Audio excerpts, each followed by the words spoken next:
just a scratch.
You'll bleed for this, I swear it.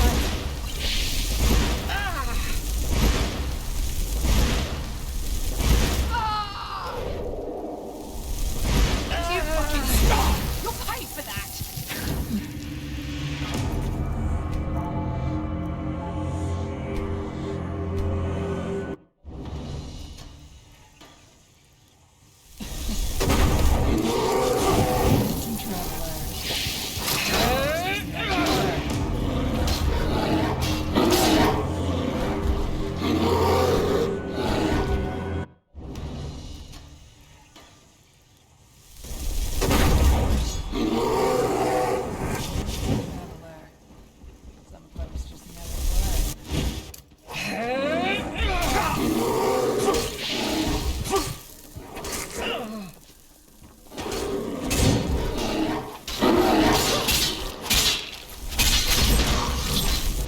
What? That's all you got?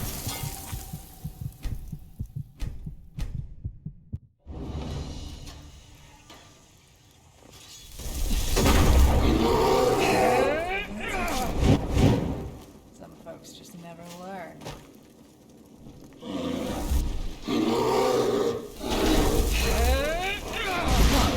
That's all you got.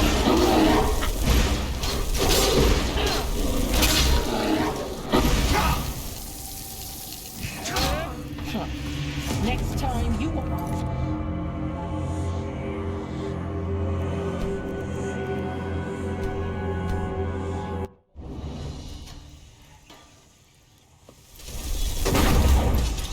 Now look at you.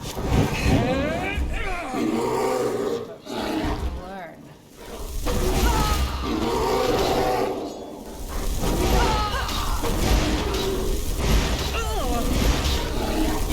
You scum! You'll pay for this! You fucking scum! You'll pay for that!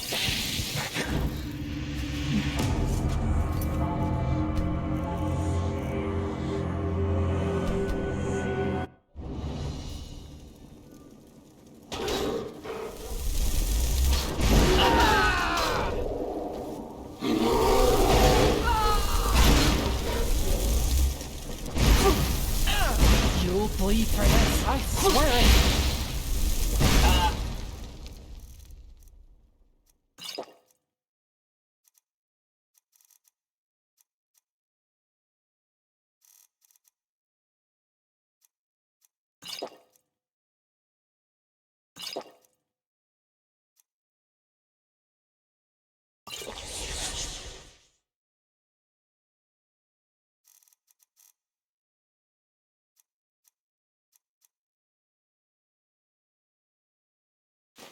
Fucking scum! You'll pay for that! What? That's all you got?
traveller, huh? You got some guts to go sauntering about these days.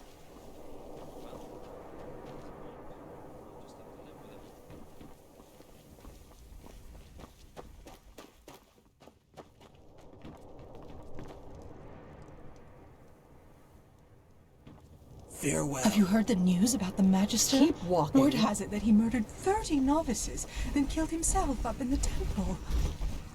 By Malchus, what has become of this world?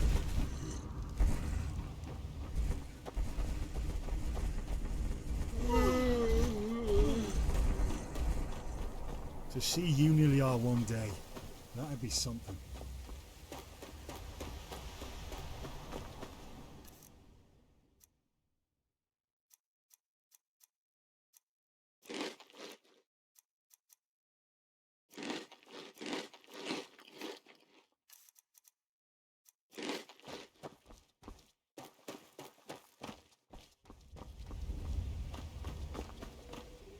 You're a foreigner, aren't you?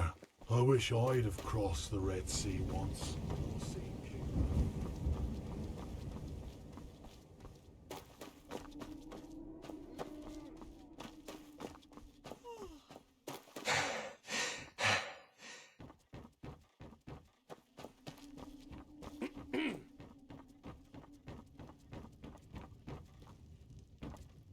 Yes?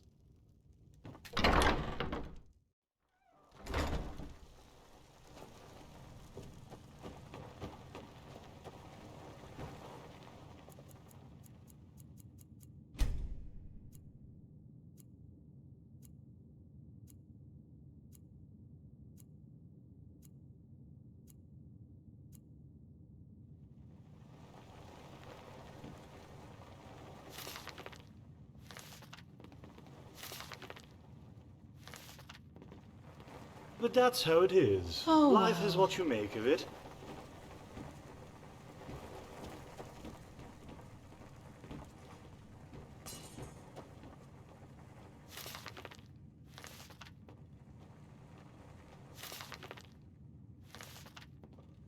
How am I supposed to pay that much? Bloody cutthroats.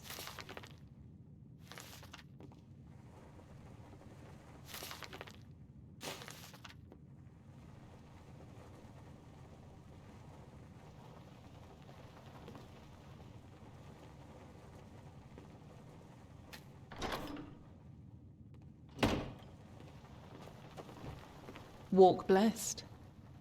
Trade? Huh. Well, I guess it depends on what you need.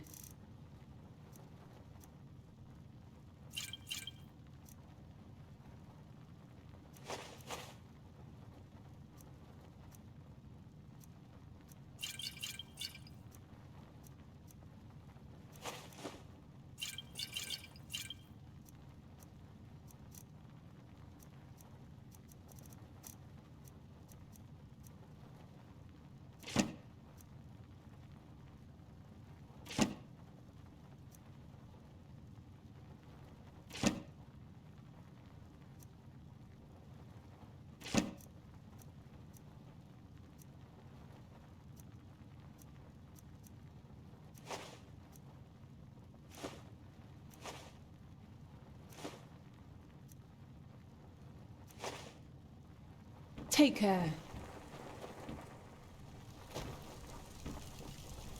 Yes?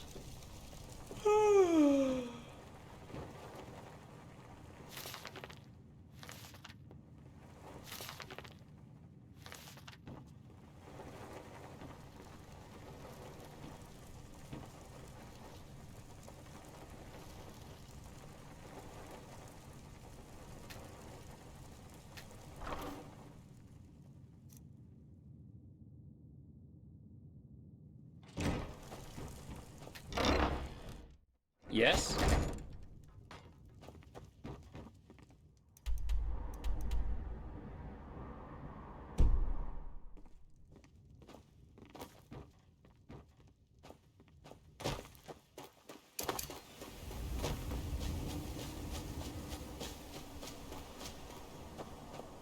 What? About myrads? What is there to tell? They're beautiful animals, majestic and wild, and dangerous if you're unlucky enough to run into an untamed one. In the time before the Blood Moon Revolt, a long time ago, tame myrads like this one here was a really rare sight. Nowadays, though, they're pretty common, at least here in Enderal. Pity, somehow. I guess that sounds stupid, but I sometimes long for the times my grandfather lived in. Being a Myrad warden was far more prestigious back then, and even fared with sublime or keepers. Nowadays, well, you can guess. Riding a Myrad has become as ordinary as riding a mule. But, who am I to complain? Oh, well, that's hard to explain. They communicate by clicking sounds. I, as a warden, have been trained to hear them, but you probably can't. And through those clicking sounds, I also tell them where you want to go before you mount them. Obviously, that only works for routes that the Myrad already knows by heart.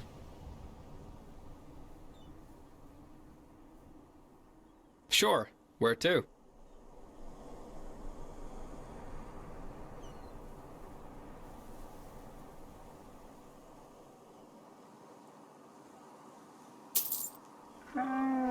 So much to do, so little time.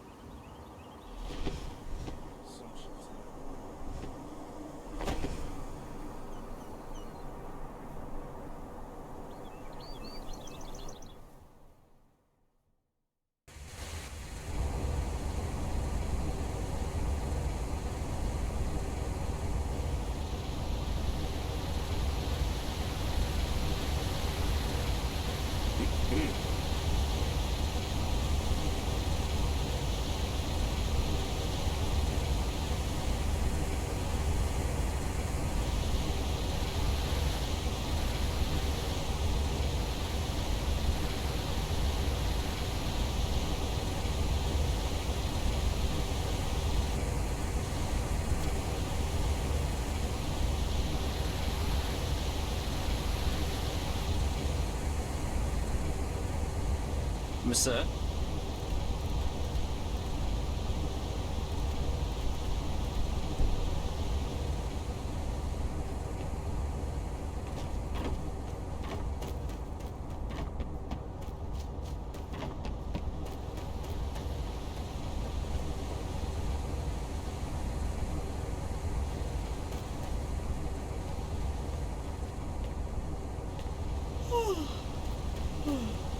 Monsieur?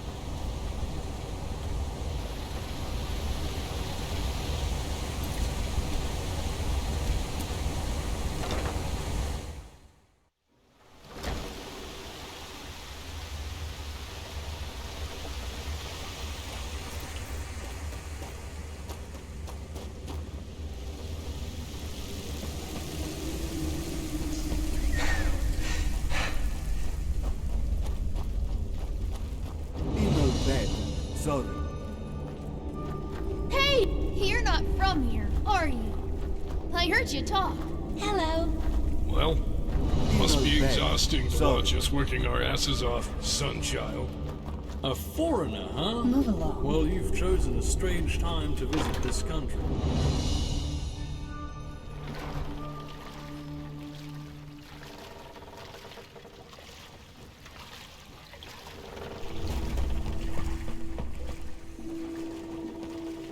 My sir. What is... Fair enough. Maybe there's a trick or two I could show you, but trust me, they don't come cheap.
Woman thinks she's Vatira incarnate.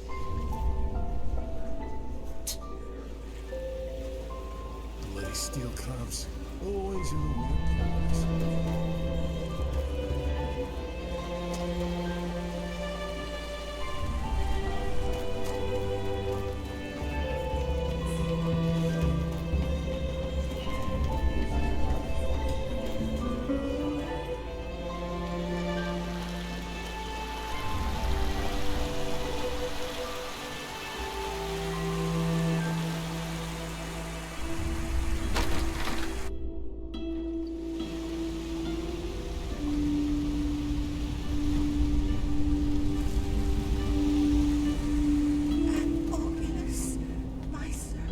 Not now. Move along.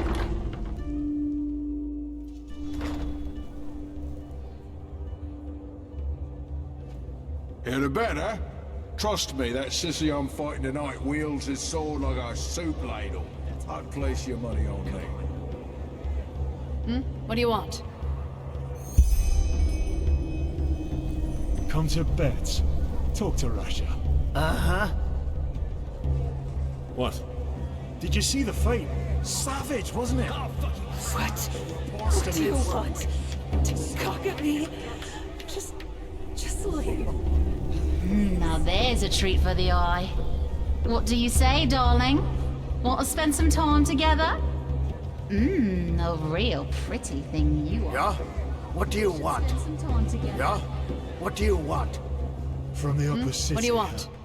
Grandma Rasha's home for lost All that kittens. stuff down here. Honestly, if you need to ask, then you sure as fuck don't belong here. Go back to your bathing houses and galleries, sunchild. Ooh, how eloquent. You're from the surface, aren't you? No, don't say anything, I can tell. No cave dweller gets that much sun on his pretty face. So, you want to fight, huh? You're an arcanist, aren't you? That look in your eyes, the constant twitching of your fingers. Oh, I can tell. Well, why not? But you do know that we're not doing tumbles down here, right? If you fight well, you can make a lot of money fighting here. But if you don't, well, usually, yeah. Sometimes the loser pleads for mercy, but the crowd doesn't like it. Oh, sure. Sometimes they even come down here and read us quotes from the verses. Jokes aside, I couldn't care less about what the Order does or doesn't know. Down here? Well, for what it's worth, I don't particularly enjoy seeing some... But these are the rules. And if the stakes weren't as high, everybody... And frankly, for some people, the pit offers a chance at something they wouldn't find elsewhere. The chance for a better life.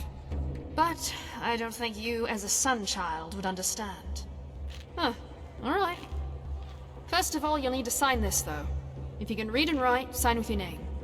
If not, with a cross. Thank you. Then we can start right away. And, one more thing. I always found this a bit silly, but the crowd always wants a name they can shout to the ring when you're bashing someone's head in. You know, the fighter, the butcher, stuff like that. So, what do you want? Great. Really? Fair enough. If you want, you can dive right into the ring. There'll be a pack fight in a couple of hours. Well, that depends on the bets, so I can't tell you yet. But if you win, it'll be well worth it. Yeah. Also called Last Man Standing wins. 3 to 6 fighters in the ring. Dog eat dog.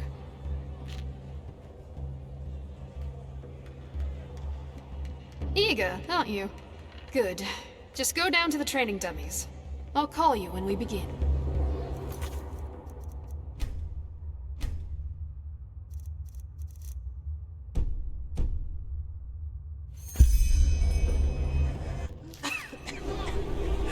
Mesdames and messieurs, a cordial welcome to the Dust Pit.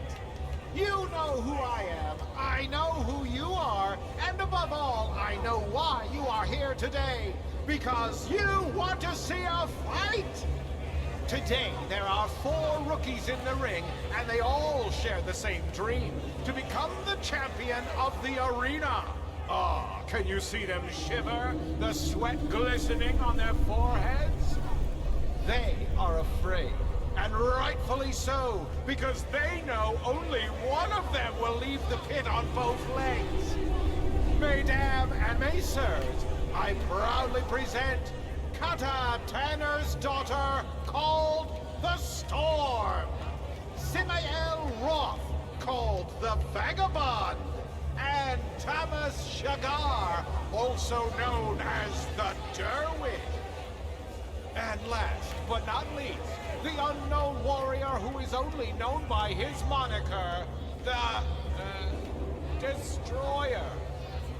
Now, enough of the words. Fight!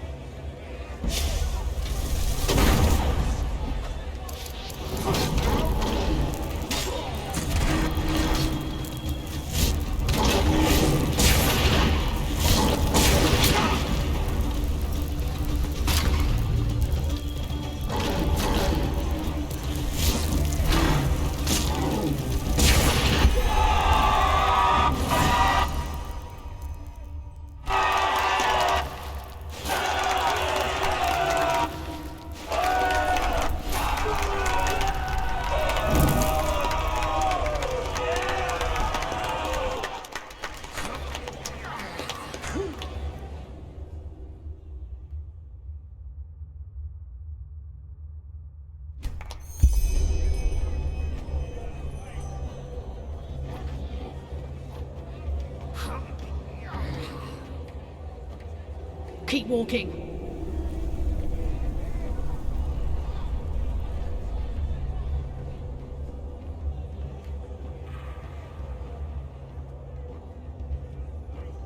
You know the rules, Rasha.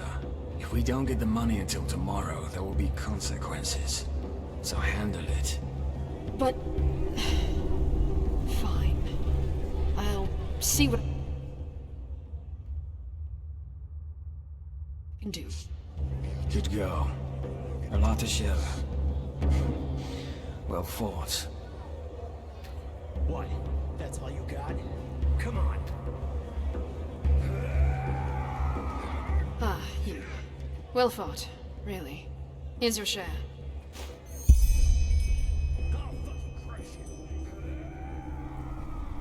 Pardon my language, but none of your fucking business. Well, aren't you a piece of work?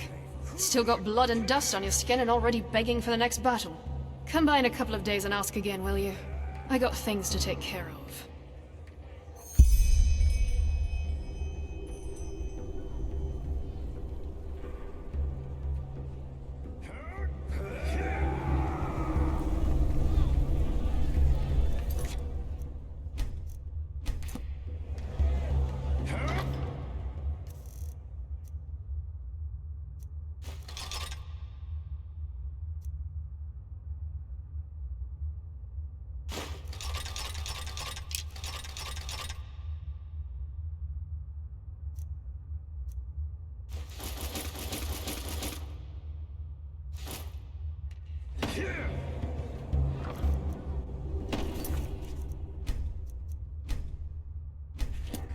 Ah, you've come at the right time. There's a fight soon, and you're the perfect candidate. 2 versus 1. Interested? The twins. 2 nasty, hairy beasts of men with even nastier axes. Yeah, I know, the odds are against you, but what should I say? The crowd wants it, I deliver. What do you say? Oh yeah, but judging by how you fought, I think you stand a chance. Still, it'll be dangerous. Bold words. All right, then go downstairs and warm up. I'll tell you when we're ready. Money on the Eternal.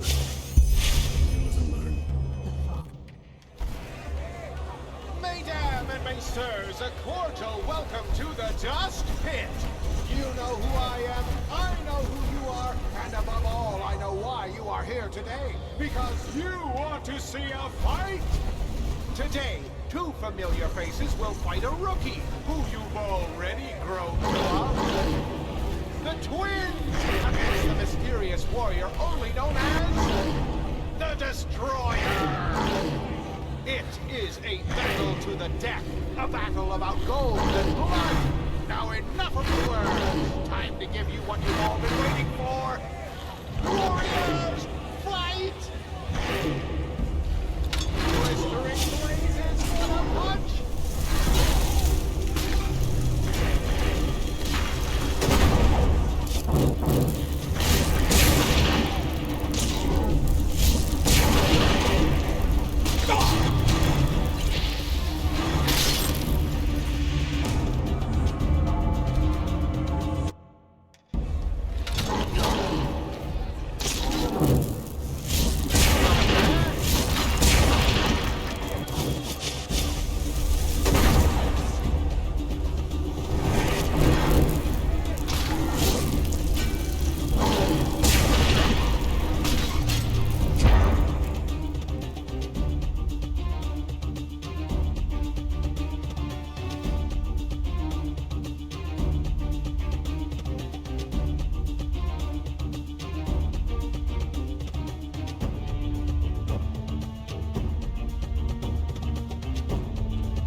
Keep walking. Bloody vermin. Oh.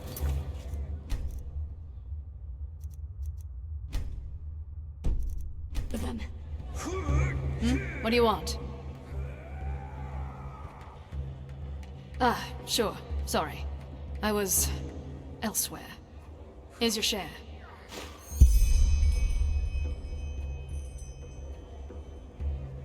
Maybe, maybe not. As I said, none of your business. 2 or 3 days, give or take. Oh, I know you'd love to jump right back in. But if we start doing battles every bloody minute, the crowd will lose interest. Just swing by in a couple of days, alright? You'll get your fight.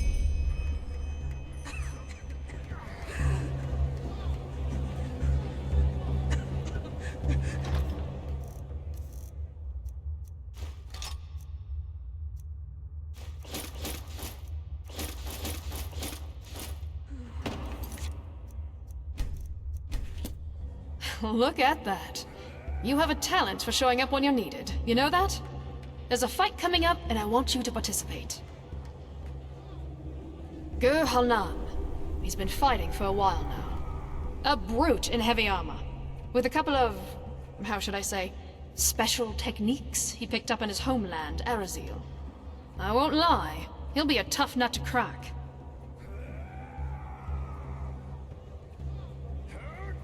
Aren't you eager? You know the drill. Go downstairs and warm up. The fight will take place in a couple of hours.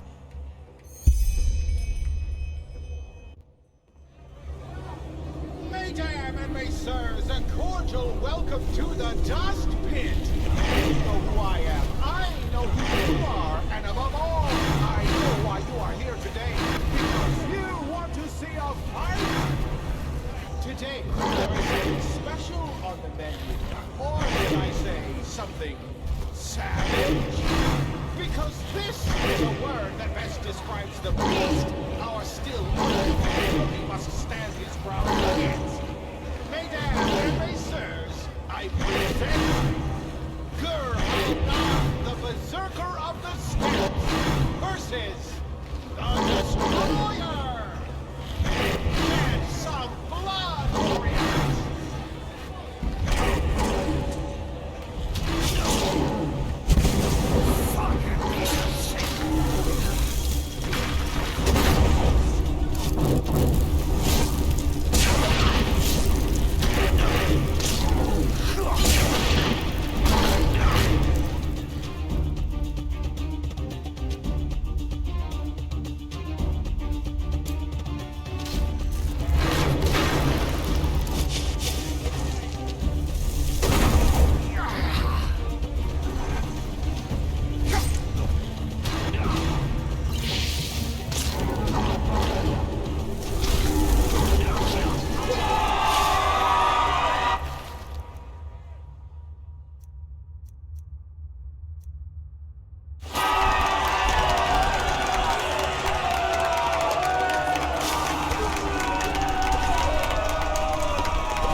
Keep walking.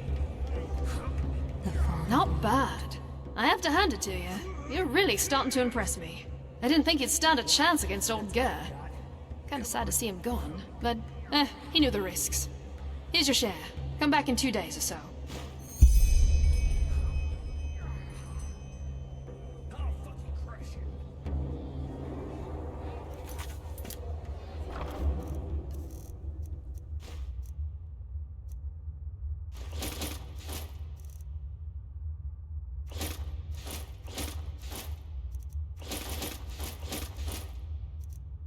Should have placed my money. Here, Turner. What do you want? Ah, aye, we are. This time it'll be exciting. The Ringmaster plans to pair you with Raga Shadowclaw. No, but you will soon. She's an alchemist. Small tip from my side, don't let her tender appearance fool you. You'll see why. Aren't you eager? You know the drill. Go downstairs and warm up. The fight will take place in a couple of hours.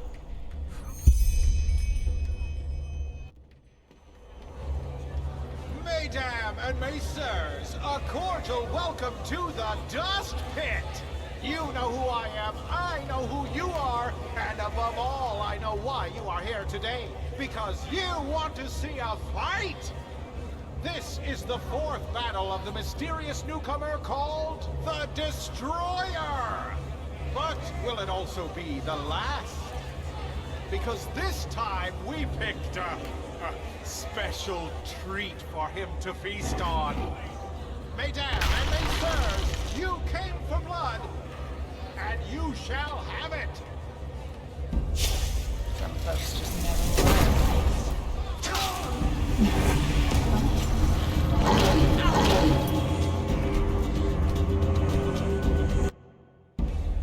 Some folks just never learn.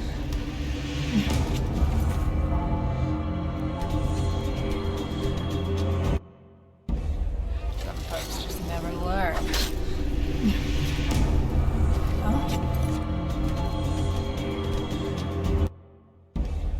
Some folks just never learn.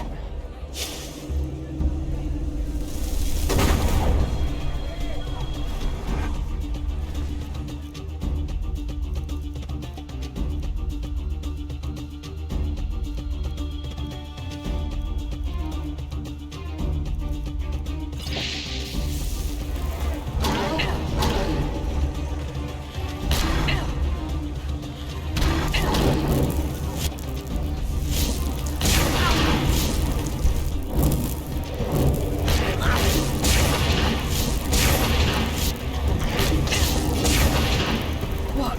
That's all you... Some folks just never learn.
Keep walking.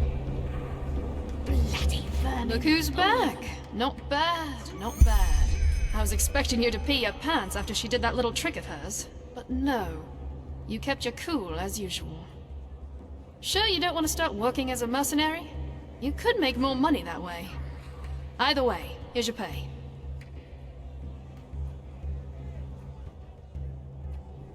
I had hoped you'd ask that. Aye, I do.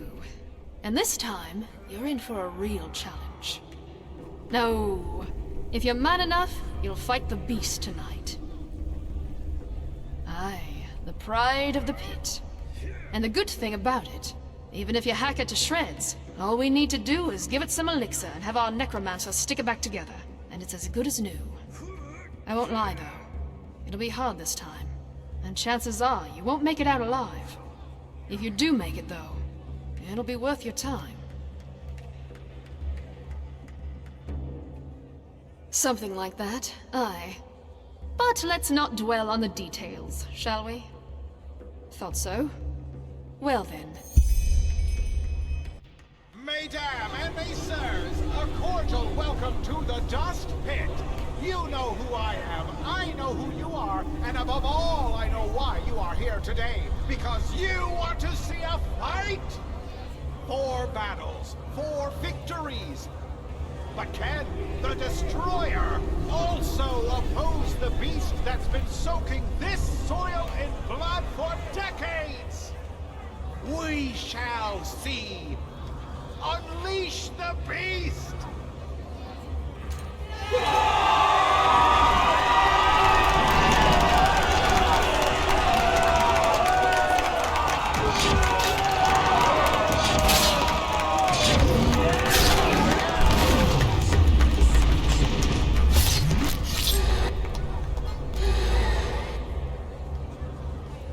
Let's see you dance, Destroyer. Enemy!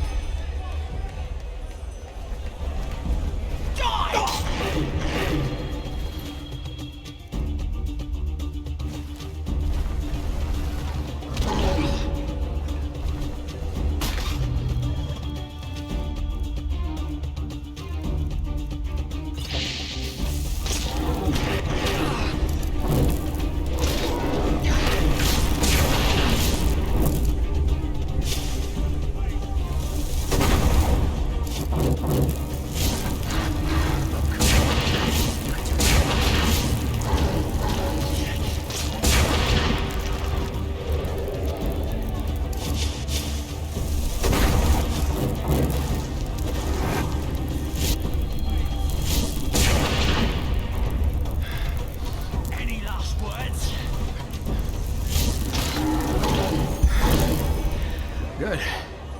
That's enough. Let's talk.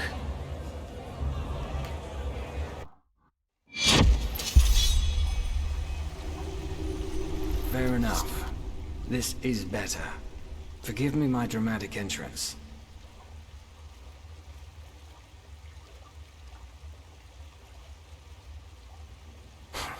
Come now, will you? I don't want to kill you. Otherwise I'd have fought very differently. I'm Thero Naris, voice of the Father. I've been watching you for a while now because I'm looking for someone with your set of skills. And, our little encounter down in the pit erased the last doubts I had about you. That accent. You're an outlander, aren't you? Shit. Does that mean I have to explain who the Relator is to you?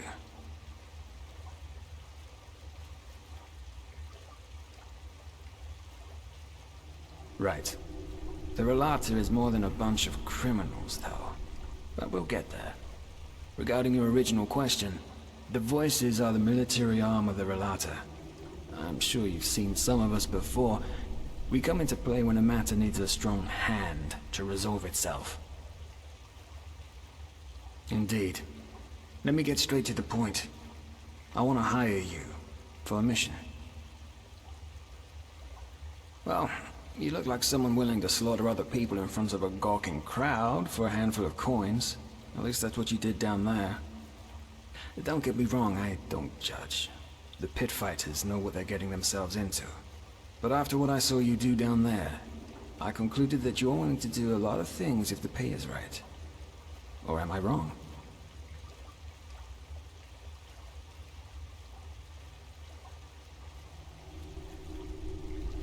Well then. Well, actually, it's simple. I want your help in killing someone.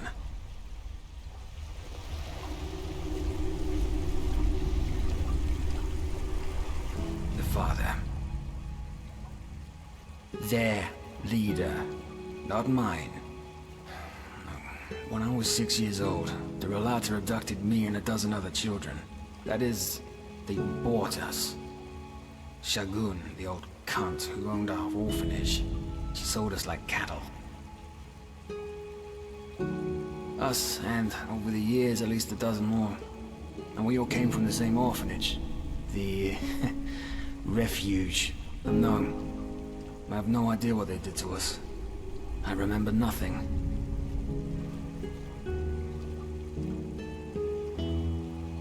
Why? Probably because the father shoved an ingot of gold up her ass for every child she sold. But the flesh maggots got her a while ago, so she took her reasons to the grave with her. Yes. That's the big question, isn't it? At first I thought it was about child trafficking. You know, tender little knaves and girls for rich bastards. Ark's bigwigs. Yet now I've come to the conclusion that it must have been about science. Experiments. Only the father. As I said, I'm pretty sure you have the wrong idea about them. The Relata doesn't see itself as a guild of murderers, but as a faith. A sect. A cult, in other words. The blackmailing, the shadow tax, is how they finance the little community. That the physical body is the worst thing that ever happened to man. But we digress. If we're to work together, you'll soon have some rogue cultists telling you all this shit anyway. Kind of. After the father was done with us, he simply disposed of our corpses. This is also the first memory I have of that time after the abduction. Waking up in a pile of dead bodies. I don't know exactly, but I must have been somewhere between 12 to 14 years old. Still half a child, in other words. As you can imagine, I was a mess for the first few moons after that. Once I was able to think somewhat straight again, I looked for help in the upper city. Of course, the guards didn't believe a word of what I said and sent me right back down into the caverns.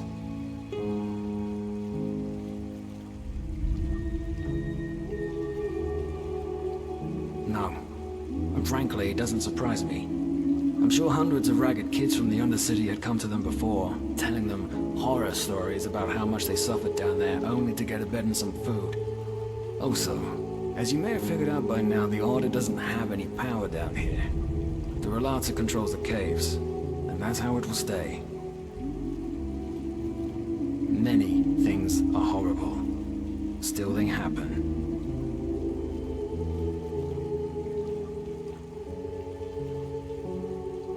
Correct. Let's put it this way. I came to realize that no matter how much I cursed and cried, nobody. So I decided to take matters into my... I told myself how to survive, and how to fight. And years later, entered the dust pit for the first time. One of the voices saw how well I could fight, and offered me to study the Relars. Their codex, their holy scripture, written by the Father himself. I shaved my head and became a scion, the lowest rank. The Father doesn't bother with most Relame, especially not with the Scions. Also, when they discarded me, I was still a child. Now, I'm a man. 8 years ago. Revenge. Yes. I want this monster to pay for what he did to me and the others. And I want to make sure that it will never hurt anyone again. Ever. One of the core beliefs of the Relata concerns the Day of Transcendence. It's the day when every Relame who's ever proven him or herself worthy leaves their body to continue existing as an immortal, immaterial being. And they also believe that this day is imminent, since the Father found a way to achieve transcendence for himself and for his lambs. In the weeks to come, it will set out an expedition to the Frostcliff Mountains. Since this expedition will be an extremely dangerous undertaking, he will bring along almost a dozen of the best mercenaries available. You will be one of them, and together, we will kill the Father.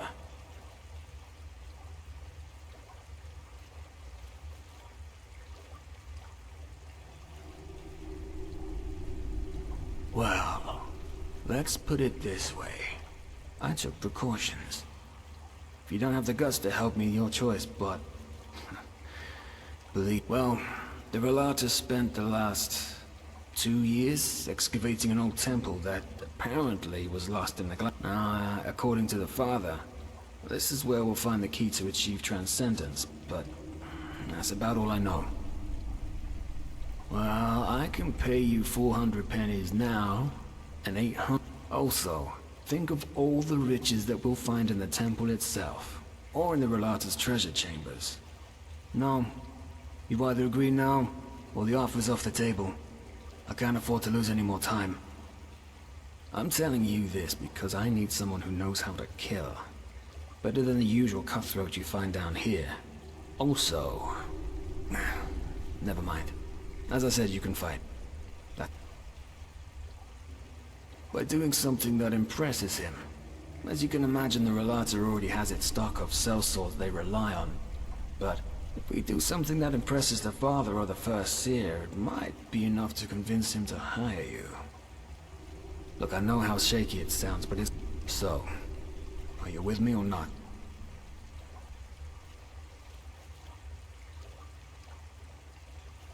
It will be. Meet me at the Wailing Tree, 2 hours from now. Here. This'll help you get back to the Undercity in case you need to return to the surface before our meeting. Stay safe.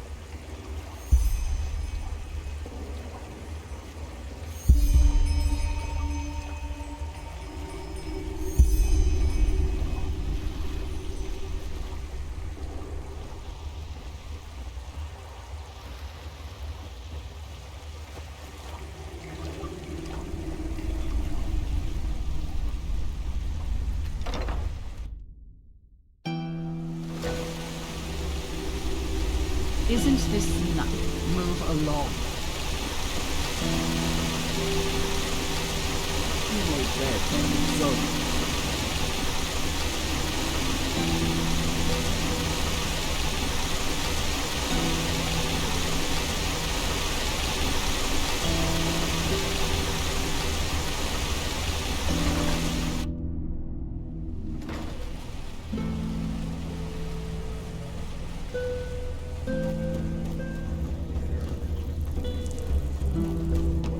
You're not from here, are you? I heard you talk.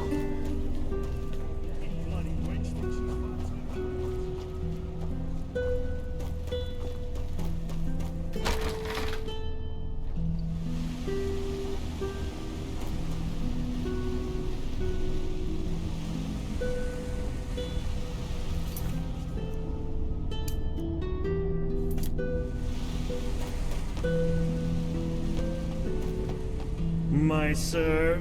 Why are you stopping?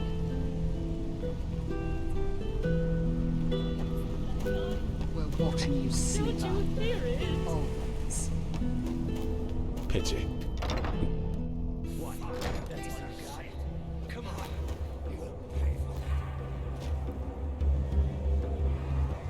What a surprise.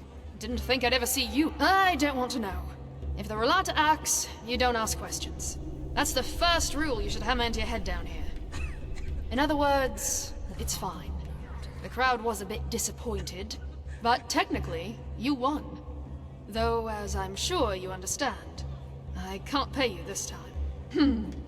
How about never? Why? Because no pit fighter, no matter how powdered and glimmer-capped dust he is, will voluntarily fight a friend of the Relata. If he loses, he dies. If he wins, he dies too.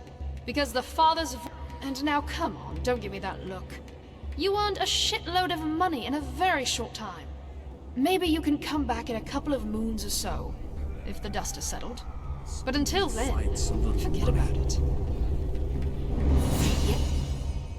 Yes. Relata Shira.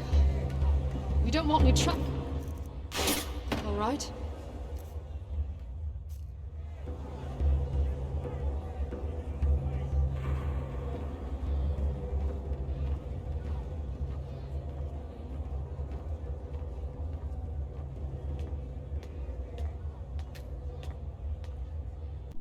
Move along.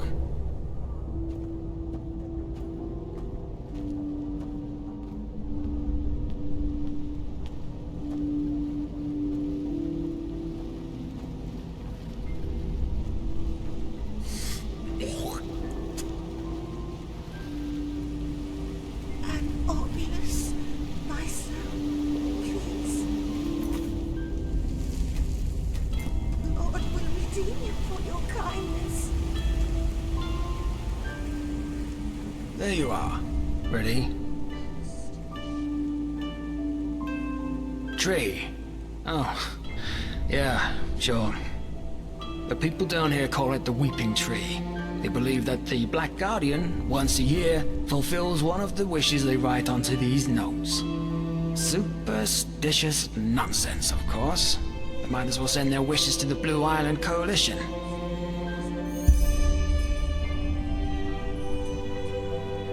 Maybe. Ready to set out? What do you think? Because we don't want to draw any attention. If somebody sees me walking around with you, it won't be the end of the world, but I don't want to cause unnecessary problems. First, a question. Have you ever heard of the Night of the Blind Daughters? A massacre that took place 20 years ago. It was at the Farmer's Coast, around midsummer. The farmers had just put out the lights after a long day's work. Suddenly, shrouded figures showed up out of nowhere, with steel masks covering their faces. They broke into the houses and killed anybody who dared to stand in their way. While they merely wreaked havoc on most of the farms, any family with a daughter between 12 and 16 winters was less lucky. All in all, these masked people took 10 daughters that night and carried them away. They were found 1 week later. They lay on the Penny Road, mutilated with their eyes sewn shut. 1 girl each mile. They tried, but the few farm boys who were there in time stood no chance. These masked attackers were assassins, as deadly as the Petrified and as brutal as Lost Ones. To this very day, no one knows. However, there are theories. Do the names the Black Libra and J.L. Tannerson ring a bell? The Butcher of Ark.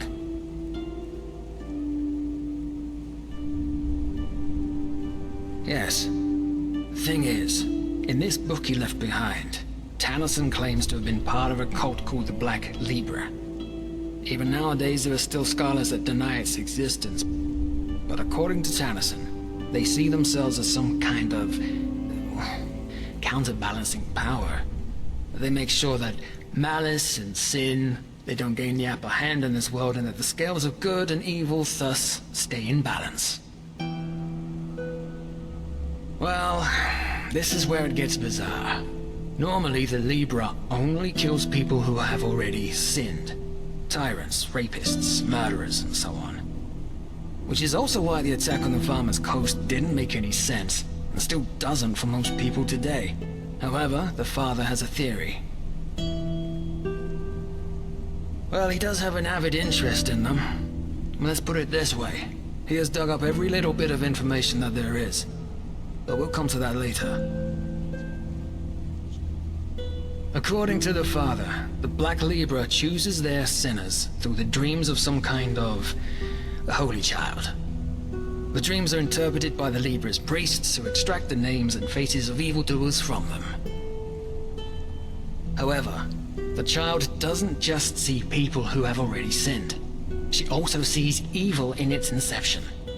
Thus, the Libra might decide to kill a boy before he becomes a tyrant, or a girl before she gives birth to a murderer. I know, it sounds insane, but that's what it is. But apparently the Libra fully believes in this principle. The child is omniscient.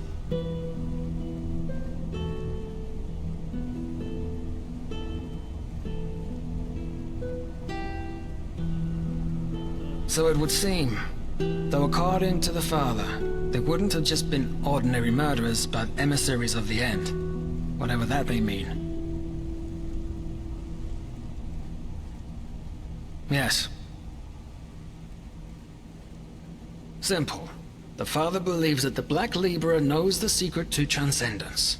This is why he's been studying Tannisson's books like a madman. Especially one in particular, in which he describes the initiation ritual he underwent to become one of their assassins. And I also think that this temple in the Frostcliff Mountains is somehow related to the Libra.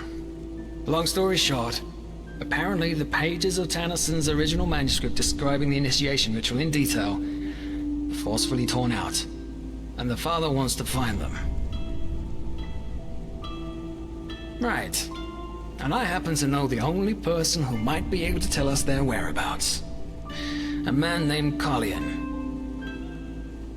He was also an assassin of the Libra, and Tannisson's mentor.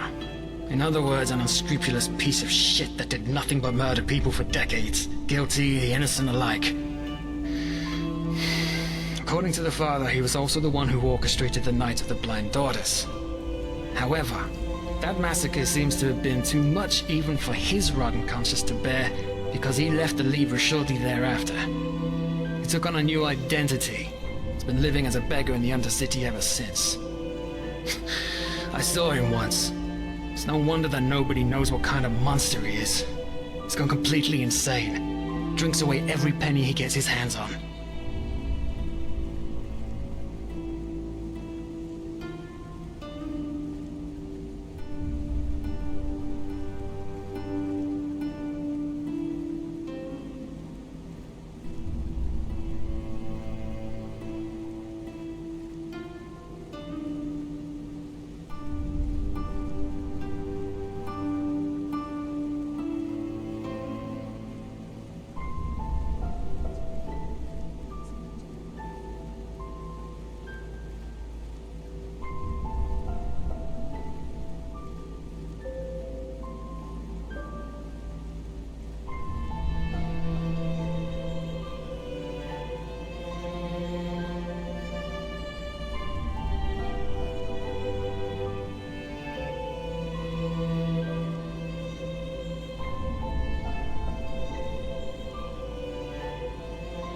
I have my sources. Let's leave it at that. Maybe, yes.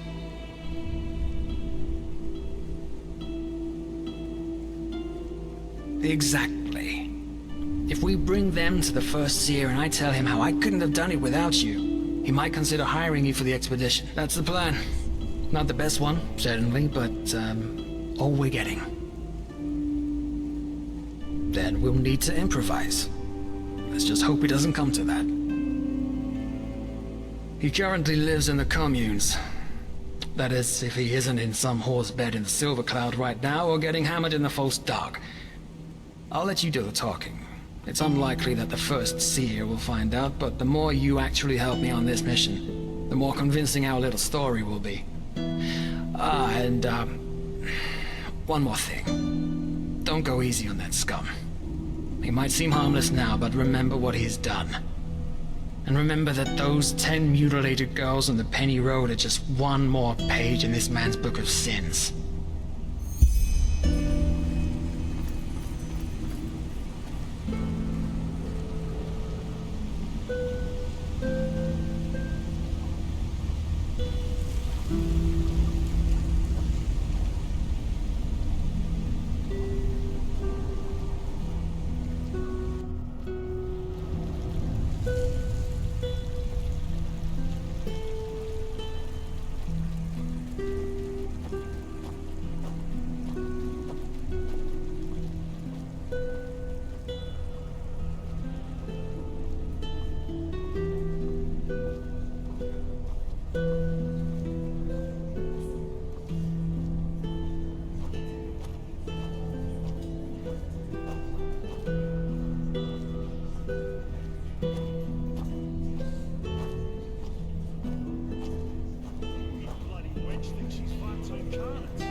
Please, I'm so hungry.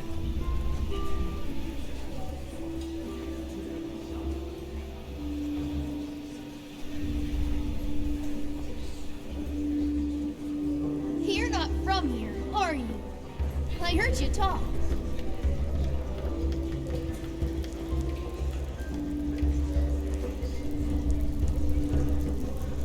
Some people just don't know their path.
My sir.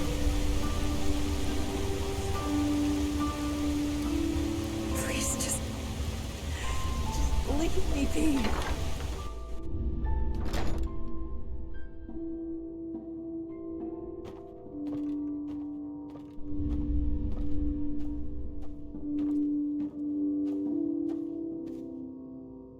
Oh, look at that! A sunchild graces me with its presence. What can I...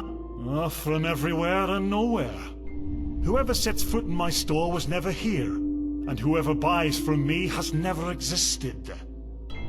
Oh, all things lost and found again. Depends on what you're looking for.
Oh, look at that! A sunchild graces me with its presence. What can I do for you?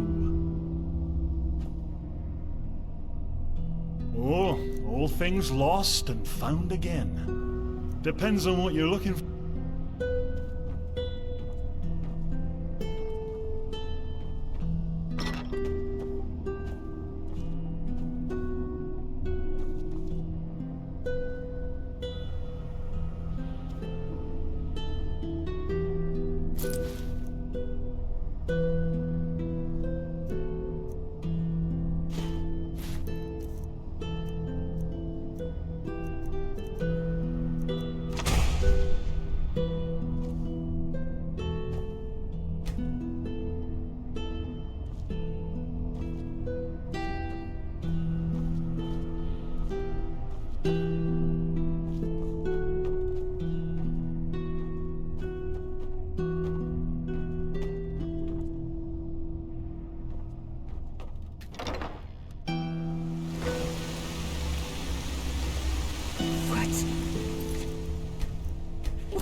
What?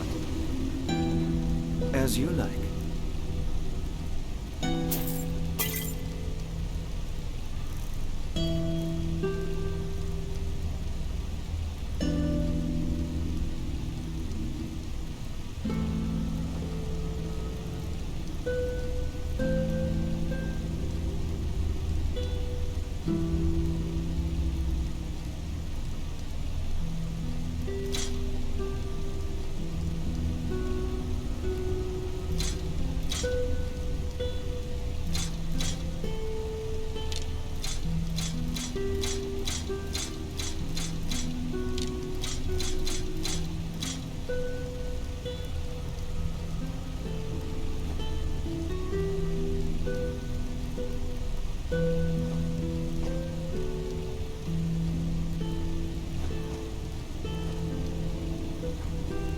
Safe travels.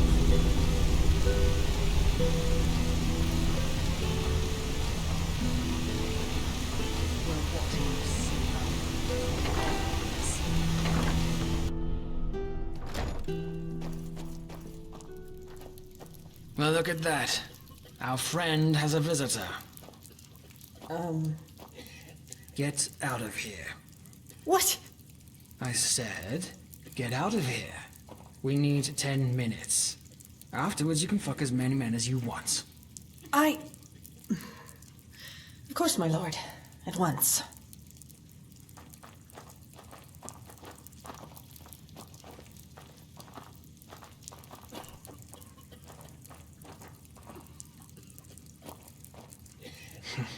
Interesting. Yes. Oh, I'll bring a bouquet of flowers next time. Never mind. Look at him. Pissed like a rat. A miracle he could eat. I sure as fuck don't want you to cuddle with him. And again, never forget what this man did. It may look pathetic, but that doesn't change the fact that he orchestrated the murder of 10 girls. Innocent girls.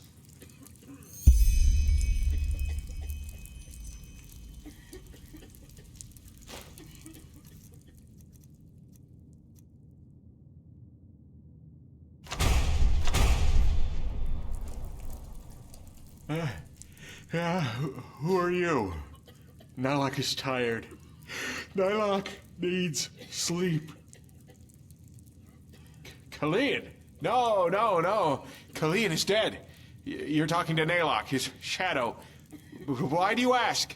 Who are you? You remind him of Kalian when he still lived.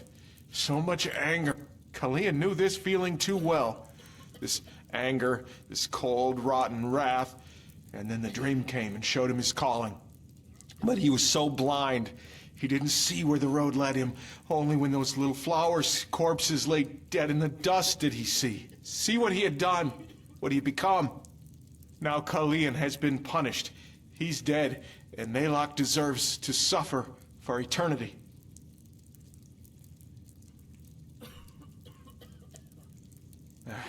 Regret. No, Kalian had regrets, yes, but Nylok isn't worthy of these feelings anymore. Regret is a pure feeling. So he hates. He hates himself, hates his pathetic existence, hates himself for all the suffering his old skin brought upon the world.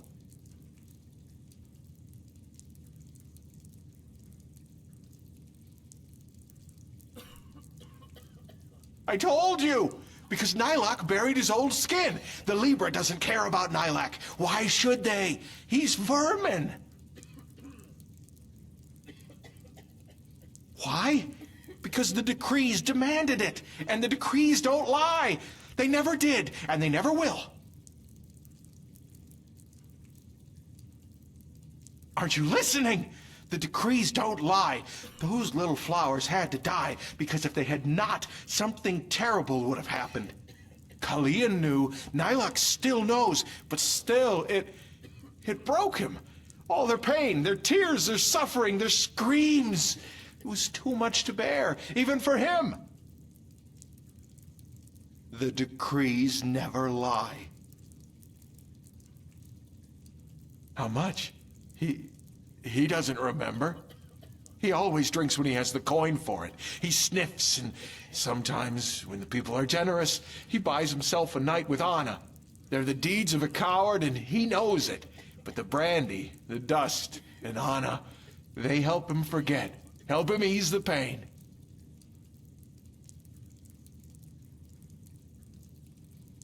Pages? Naylock doesn't know what you mean. Now please, go. Naylock is tired and needs to sleep. All right. Let me rephrase my friend's words. You stop playing confused oracle and fucking tell us what we want to know now. And then maybe, just maybe, we'll let you live. Are we clear? But Naylock just... Are we clear? Yes, yes, sir. Naylock understands. Please forgive him. So, the pages. Yes, of course, the pages. Naylock remembers. Kalian tore them from Tannerson's book before the world could see them.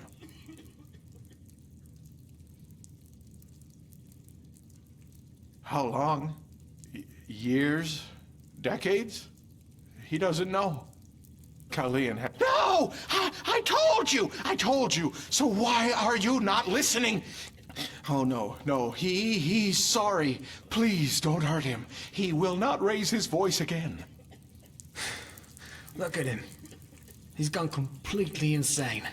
I'm guessing all this Naylock talk is a way for his brain to cope with the guilt. He's created a new persona without all the blood on his hands. That is, unless he's lying. What? Why? Why should Naylock lie? What? Why? Why should Naylock lie? Yes, but tell me, what do you want with them? You won't be able to read them. Because they're written in the language of the Libra. Even Kalian couldn't read a single word of them. Isn't it obvious? Because something else guided Tannerson's hand when he wrote them.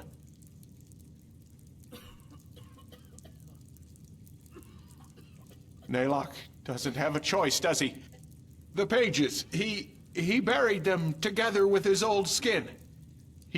But tell him, my sir, if he shows you the pages, could you...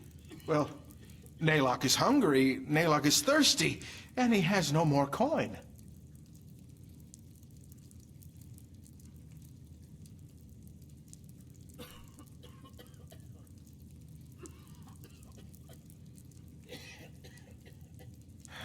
He understands. Come, follow.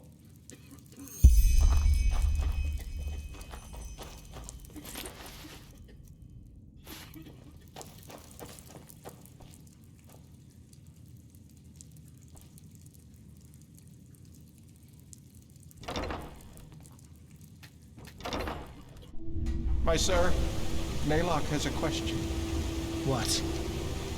Your face. You seem familiar. Are you certain that you never met Naylock before? How would I know? Maybe.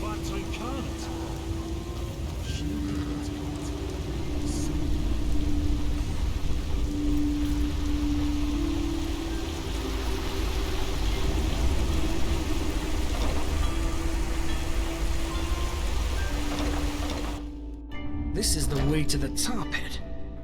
It's not, my sir. Naylock What? is vermin, but he knows when he has to obey. You can trust him. That's a bloody... Okay, let's assume for a moment that we don't intervene and kill the father on the expedition. There are... Number one, it goes wrong and he and whoever follows him inside all die. This is the only case where you're right. Number two, he succeeds and actually manages, then we'd have a spectral murderer floating through the world possessing powers we can't even begin to imagine. Number three, the temple turns, then we might have missed the only chance to even get close enough to kill him. You get my point?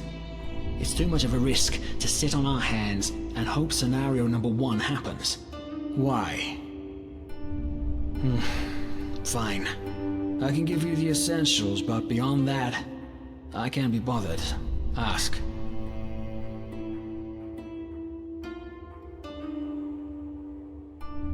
Above all else, to leave your old life behind you. All contact is buried, all bridges burned. Most William call themselves orphans even if they once had a family. In other words, if you conscribe yourself to the Relata, the Relas and his teachings are your new life, and the Relaim your new family.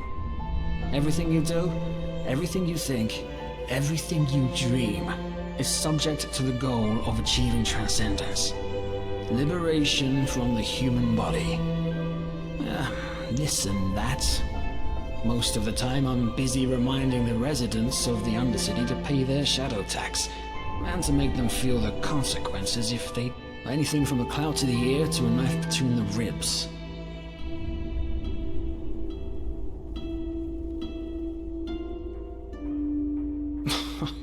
Alright, two things. First of all, I've killed no more than a handful of people for the Relata, and they weren't poor women with babes sucking at their teats, but scum, who knew the rules and thought they could play rebel. Believe me, it takes a lot for the Relata to order the death sentence for someone. They are criminals, yes, and they are led by... If every misdemeanor were to be punished by decapitation, it wouldn't be long until there'd be a revolt in the Undercity. Secondly, nothing in life comes for free. If you think you can achieve something of relevance without... The death of the father could be worth 100 dead cutthroats, and I'd put arrows into each of their chests if it would get me any closer to my goal.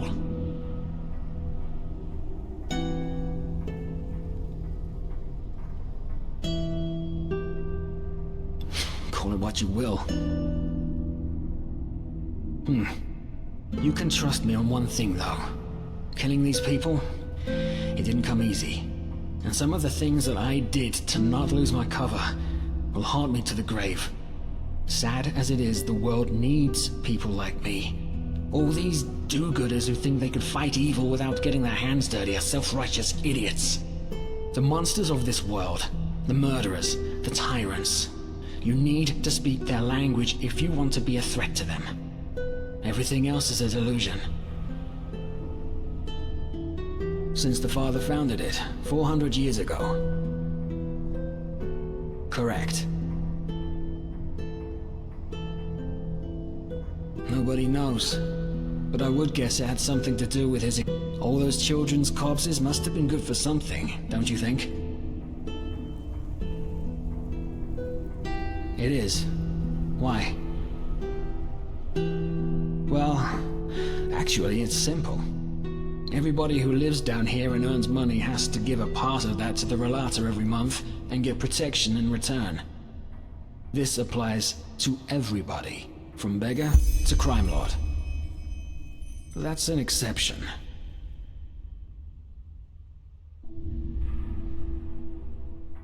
You mean when it comes to killing cocky bandits and vatires? Quite powerful. I don't think you find more skilled sinistropes or assassins anywhere else. Of course, in a fair duel with a keeper, most voices would probably end up in the dirt. But that's not how people fight down here. On the contrary, the Order is quite happy with the way things are going down here. They take care on the shiny surface, and the Relata take care of the stinking caves below.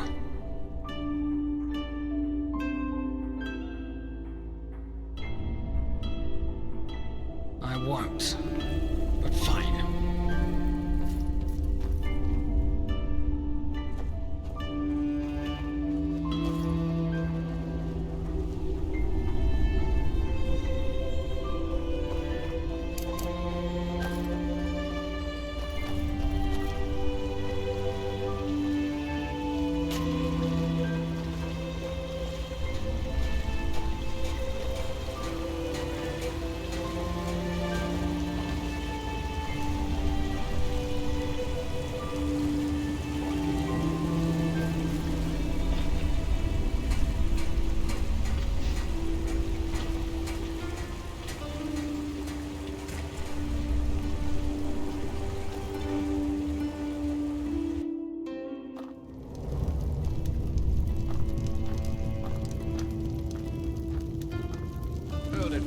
there, old man. Where do you think you're going? You're a little too old for digging. He belongs to us.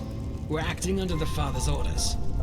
Brother Wrath, from ashes to blood, from blood to liberation. I didn't recognize you. Forgive me. From ashes to blood, from blood to liberation. Let us through.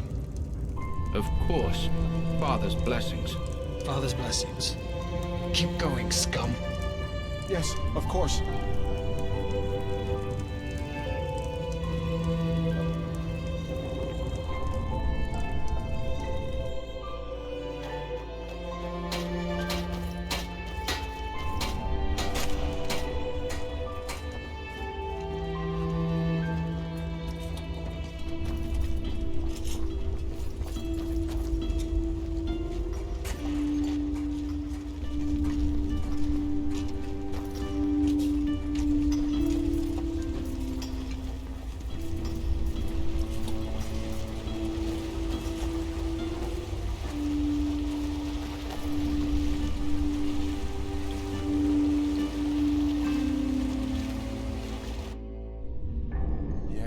Yes, we're here. This is where he buried the pages. The deserted tunnels. We should be wary. There are a lot of looters. Wrong play me!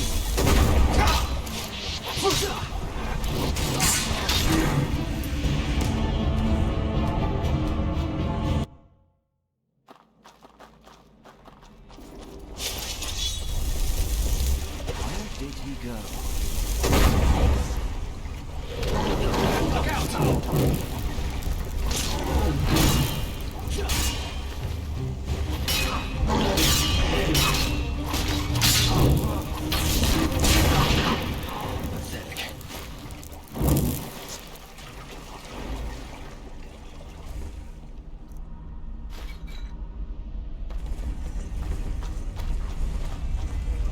Finally, some fun. Look out!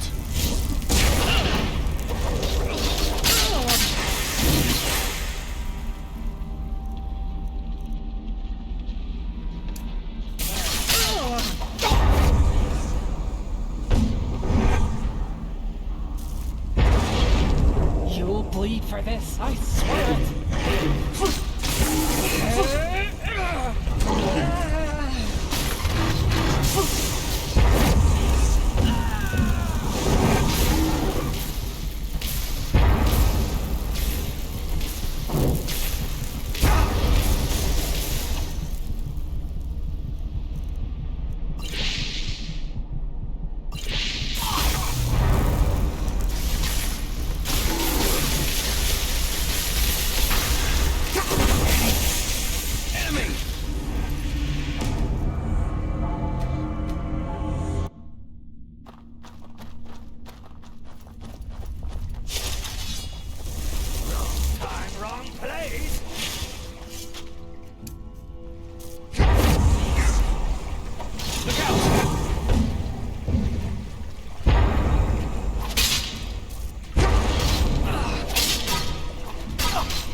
You'll bleed for this, I swear it!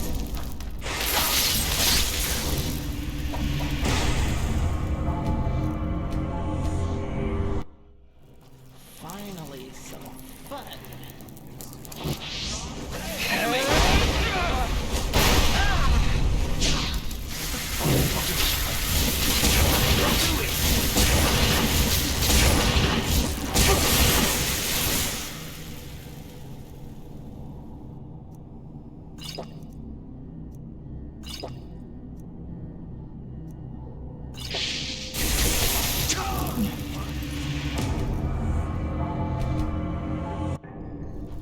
Finally, some fun.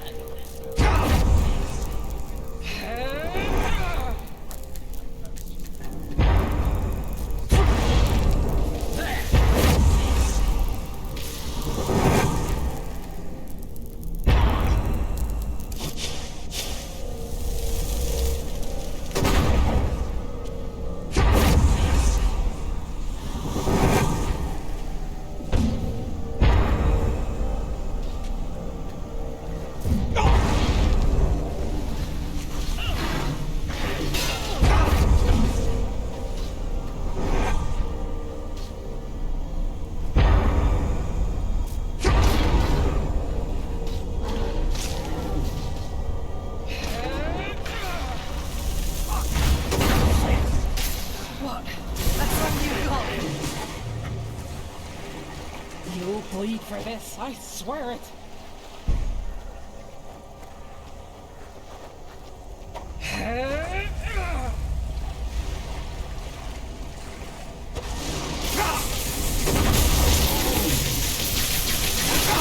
Fucking scum!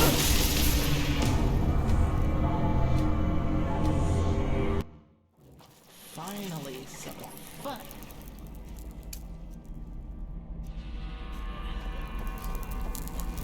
Look out!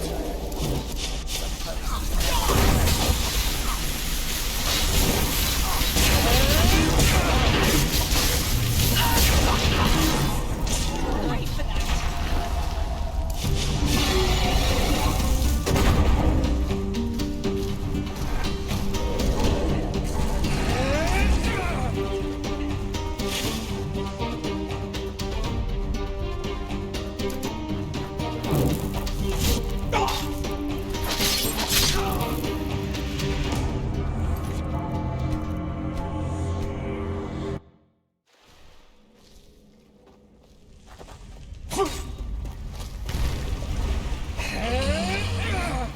You fucking scum!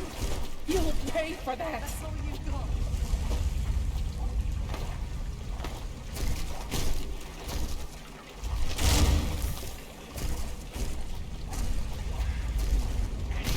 You fucking scum! You'll pay for that!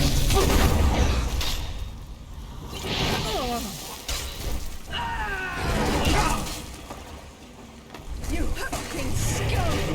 You'll pay for that!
You will bleed for this, I swear it.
Back there.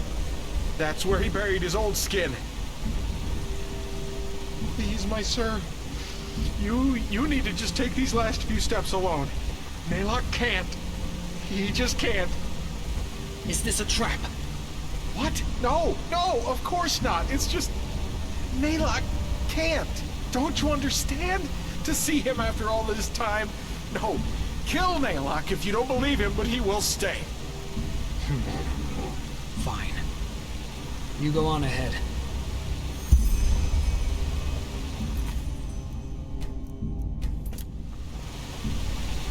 Look for the skeleton. You need to dig. Don't shout.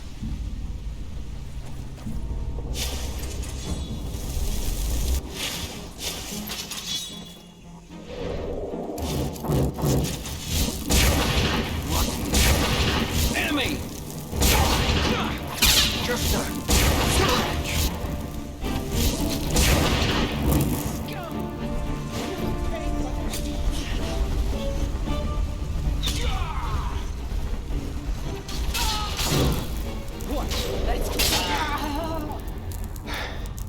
Let's go. Skeleton. I'm not seeing anything. Let's look around.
Someone's there.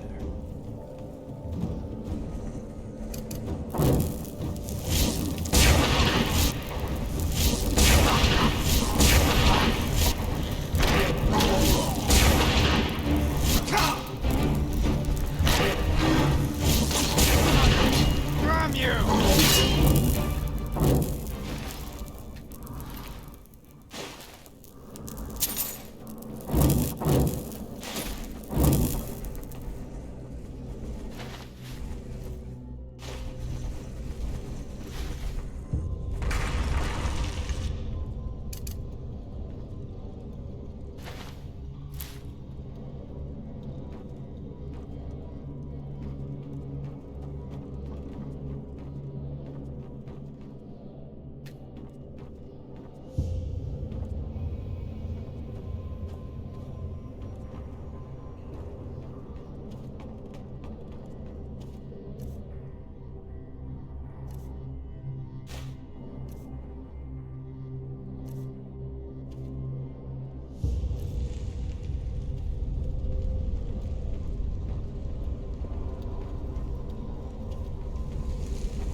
Let me see.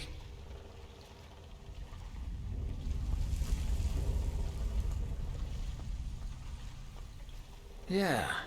Well, that looks promising. Then I guess we need to dig. Come help me. Here we go. This must be it. Pretty big. What the blazes did he put in there? What's that smell?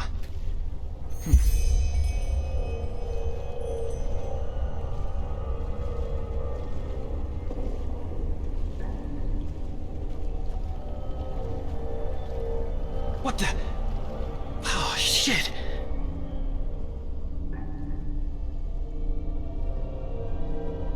You mean this body is... Nonsense. You want to know what I think? This is probably some poor sod that crossed this lunatic's path at the wrong time. So we put him right into the crate with the pages. Bloody son of a whore.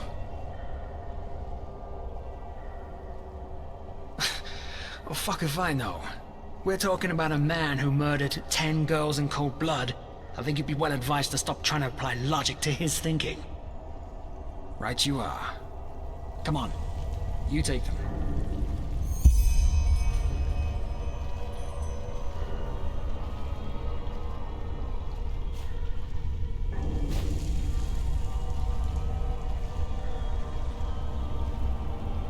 Got them?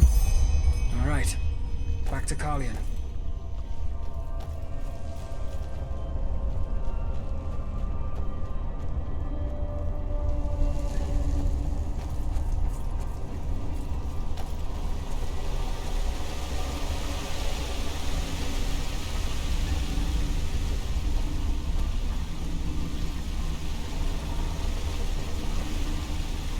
Get up, scum. My sir. You found what you were looking for, didn't you? He can tell by your eyes. We found the pages and something else. Whose corpse is in that chest? What? But he told you, didn't he? It's Carlion. Naylock buried him. Yes. He said it before, didn't he? Carlion couldn't continue to live in this shell after what he did, so he shed it and gave birth to Naylock. And Naylock buried him, together with the memories.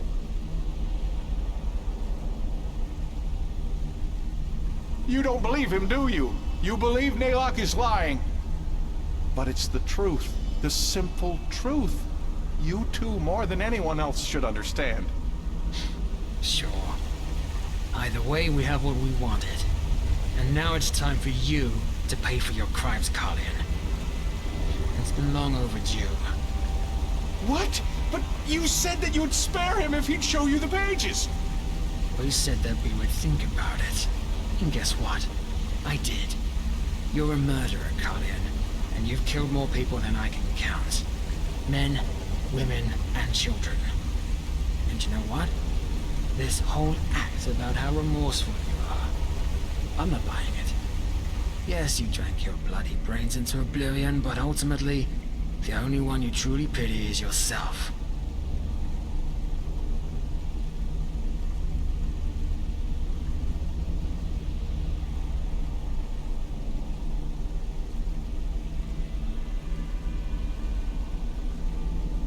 It's not. But fine. As you wish. You heard it, scum. Today's your lucky day. You... Letho. What? Naylock remembers. By the name of the sun, you were in the refuge orphanage, you and your friend, Letho. What do you know about the refuge? Back then, before the flesh maggot plague, when Naylock was still strong, the Kyranian woman who ran the orphanage gave him work. Don't you remember? He carried crates, he cleaned the floor, he cooked. That was you? Uncle Naylock? Yes, that's what you called him, Uncle Naylock. By the Guardians, it's been so long, but he remembers it all now. You and your friend, you were inseparable. Until... You're right. I do remember. What? You were there when they took us. Worse, You helped them! What did she pay you, that old cunt? Huh? Carrying crates? Selling children to the Rolada? All the same, isn't it? No, what? Naylock doesn't understand. He only...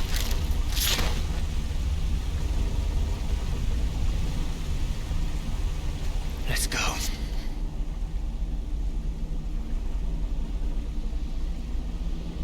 I did.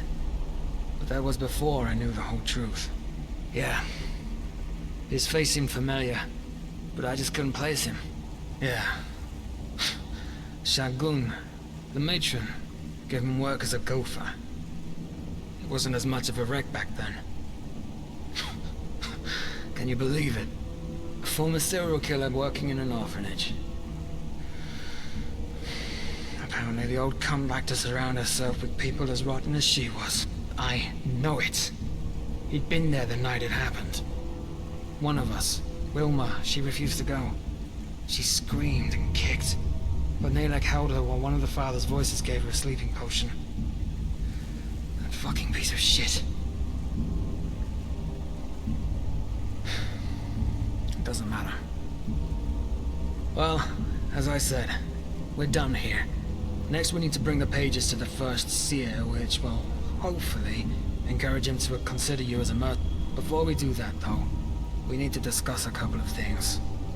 We cannot afford a single mistake if we... Meet me in my hideout tomorrow morning, alright? It's a small abandoned warehouse in the main cabin, right before the path up to the city. There's an old poster of the theater right next to the door. That's how you recognize it. The dark corners of our minds.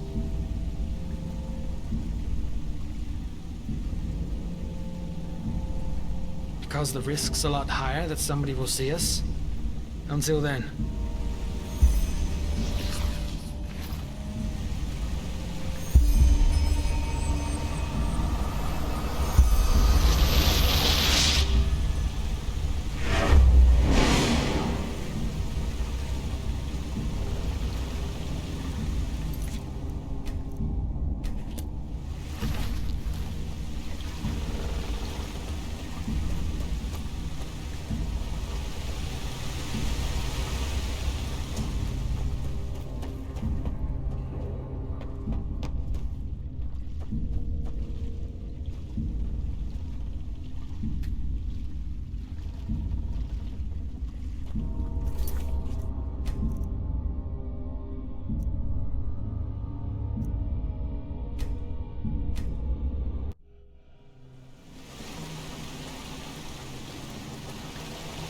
Get up, scum. Ah, my sir. You found what you were looking for, didn't you? You can tell by your eyes. We found the pages and something else. Whose corpse is in that chest? What? But he told you, didn't he? It's Kalian. Naylock buried him. Joe? He said it before, didn't he? Kalian couldn't continue. And Naylock buried him, together with the memories. You don't believe it, but it's the truth. The simple truth. You two, more than anyone else, should understand. Sure. Either way, we have what we wanted. And now it's time for you to pay for your crimes, Carlian. It's been long overdue. What? But you said that you'd spare him if he'd show you the pages! We said that we would think about it. And guess what? I did. You're a murderer, Carlian, and you've killed more people than I can count. Men, women, and children. And you know what? This whole act about how remorseful you are, I'm not buying it. Yes, you drank your bloody brains into oblivion, but ultimately... Shut up!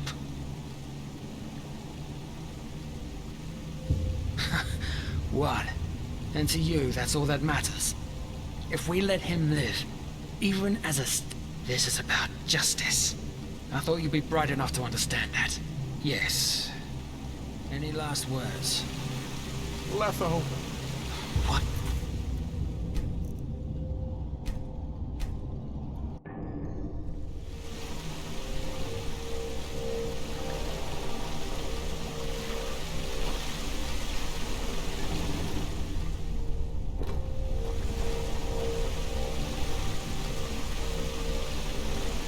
scum.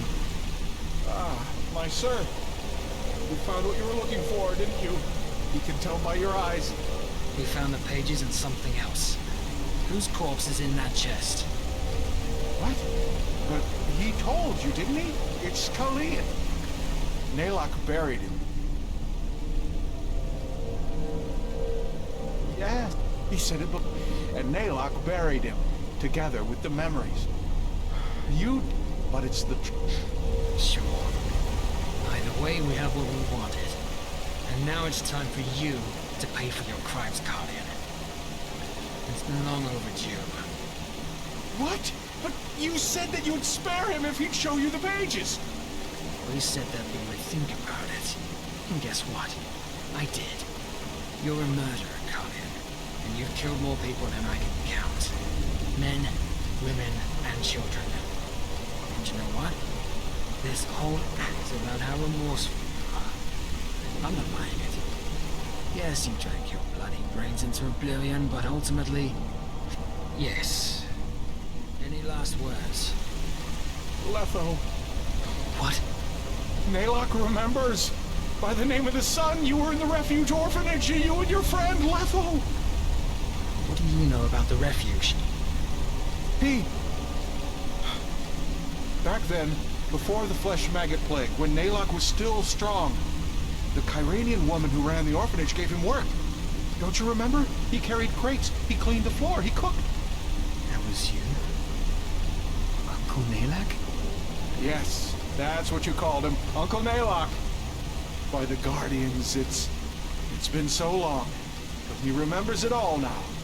You and your friend, you were inseparable. Until... You're right. I do remember. What? You were there when they took us. Worse, you helped them. What did she pay you, that old cunt? Huh? Carrying crates? Selling children to the Rolada?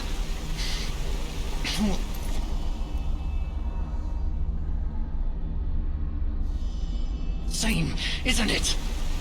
No, what? Nalok doesn't understand. He only...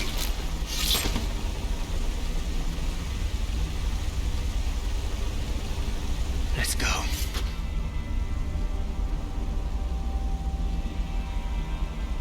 Well, as I said, before we do, meet me in my... There's an old poster of the theater right next to the door. That's how you recognize it. But until then...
A Sunchild, I bet you came to watch those fools cut their guts open in the dust pit.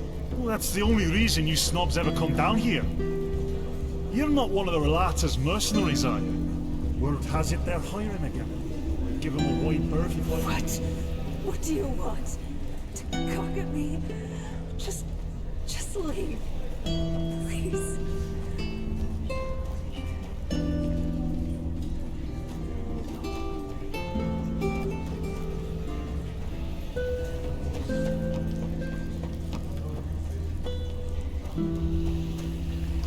That's a nice dress What? you're wearing there, Sunshine. Fair enough. I'd be Maybe there's a careful. trick or two I could show you, but trust me, they Killed don't come for cheap. something like that.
Well then.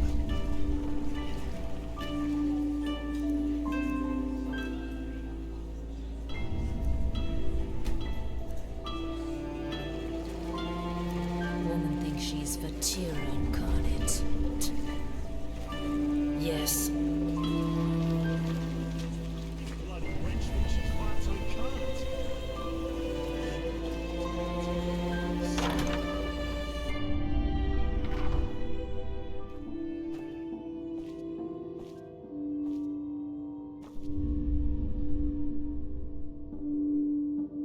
Get out. Now. Get out. Now.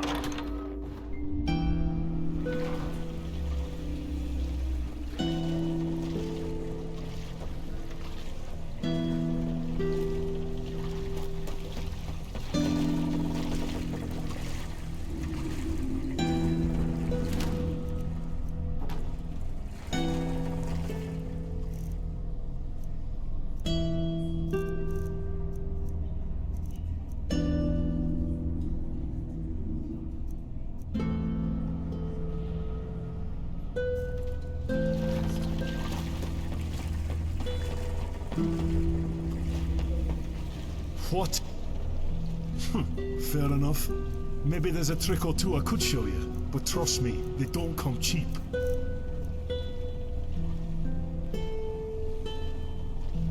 Yes.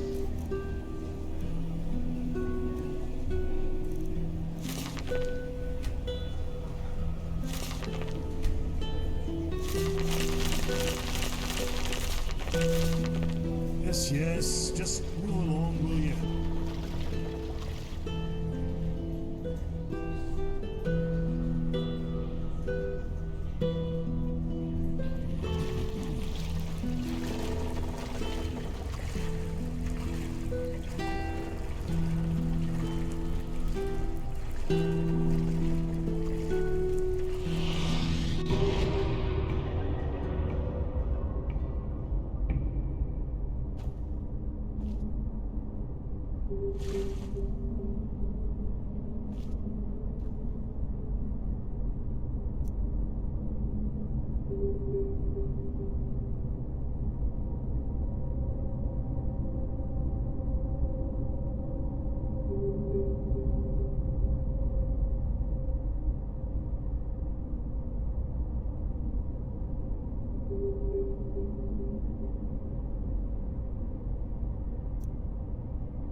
Foreigners.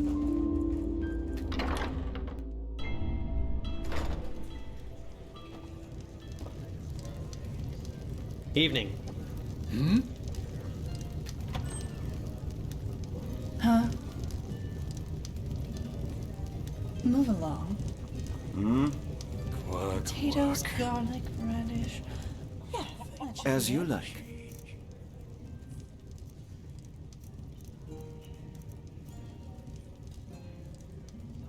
Say. Travels. What? As you like.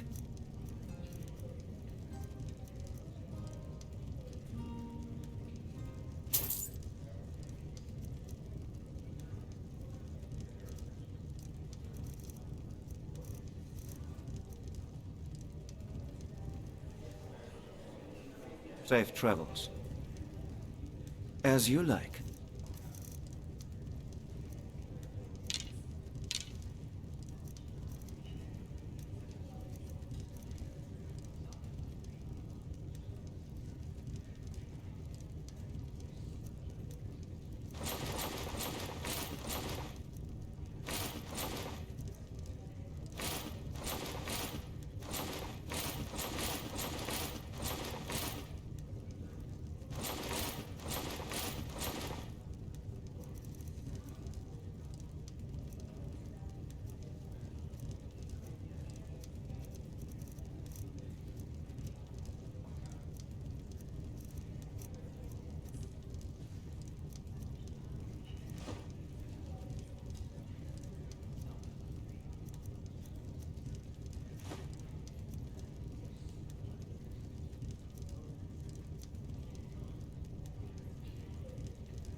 Safe travels. Huh. Have you heard the news about the Magister? Oh, word has it that he murdered you're 30 novices an Eterna, aren't you? up in the temple. Your ears, they look different. On Narum? But that must have been horrible. You know, once this chaos in the world is over, I want to go travel myself. Who knows? What do you want? Maybe a captain will hire me as a deckhand. Anyway, thanks for your time. Walk blessed. Walk blessed.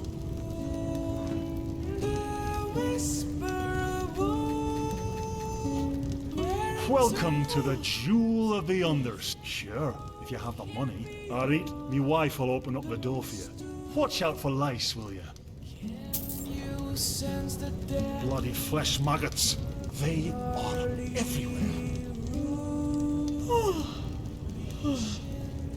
Huh? What do you want?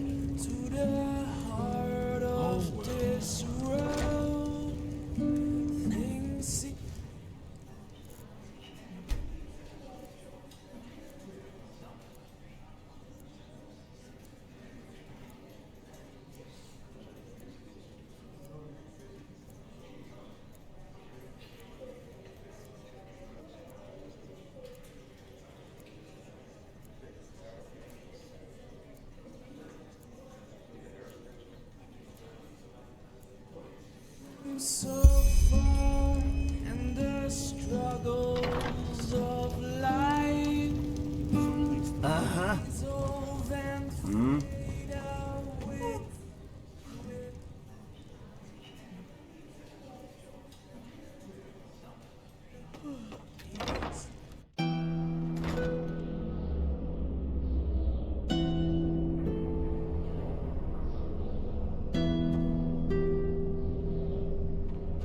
Foreigners.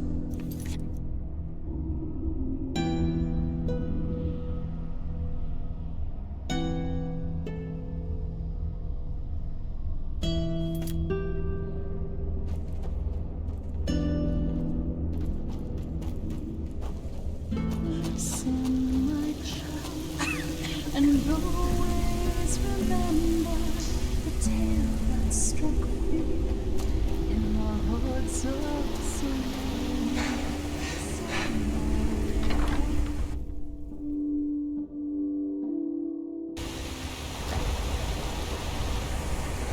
Sir?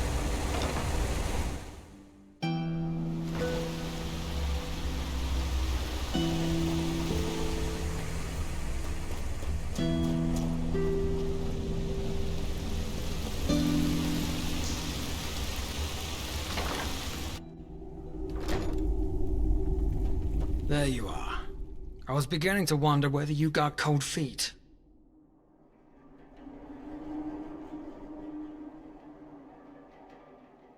What? No, on the contrary. Even though us voices have a lot of privileges within the Relata, we're still under— If I were to leave town without any reason, that would raise more suspicion than just dropping off the grid for a couple of hours down here. Well, that's the plan. But as I said, we will have to discuss a couple of things first. And please listen carefully, even if it sounds boring. If we blow our cover, then it will not just— So, the Relata has a holy scripture called the Relas, or the Book Out of the Ashes. Its verses are the commandments of every Ralaim. It affects you because there are a couple of rules that you have to abide by once we're inside the temple. To infringe them is a crude sign of disrespect, and no mercenary who values his life would do that. In other words, if we want nobody to get wind of our plan, you'll need to fit in. Number 1, never talk to an acolyte, or voice, or seer if they don't address you first. As a mercenary, you're at the bottom of the hierarchy, on one level with the Scions. By their garments, Scions wear plain robes and sometimes hoods. Acolytes wear the purple robes of the Relata with their distinctive sun pattern. Seers wear similar robes, only more ornate. Voices wear the same armor that I wear. Rule number 2, wear this, or a helmet, whenever you enter the temple. The Relata detests the display of the body. as all corporeality. Nobody will attack you if you enter the temple unveiled, but it will make people suspicious. And finally, rule number 3. Do not openly talk about the Father. It's considered blasphemy. You most likely won't see him before the expedition anyways. There are a lame down there that have been committed to the Relas for 20 years now, and never saw him in person. It binds us to the physical plane. How would I know? It's a rule. And we all know how much religious people love following rules without questioning them. I'm sure the Father had his reasons. I guess I saw him more than once as he experimented on my body as a child, but if you're referring to my time at the Relata, yeah, different. A lot more different from how you would probably picture him. Yeah, one more thing. In case the first seer asks, you contacted me, not the other way around. You heard the rumor that the Father is looking for the lost pages, and a man named Rezio Doran gave you the tip about Carlian. You then contacted me and the false dog, and we went to get the pages together. Either way, enough of the talking. I informed the first seer of our coming, and like any sleeper, you will be tested by another voice in front of the temple. A person who hasn't seen the truth yet. In other words, everybody who's not a Relame. Follow me.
Obulus, my son, please. God will redeem you for your kindness.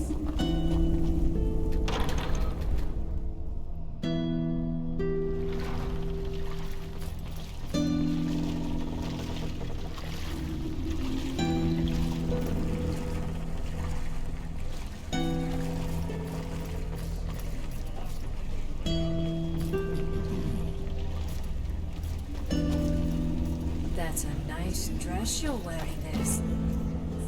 Child, I'd be careful. Some people down here would kill for something.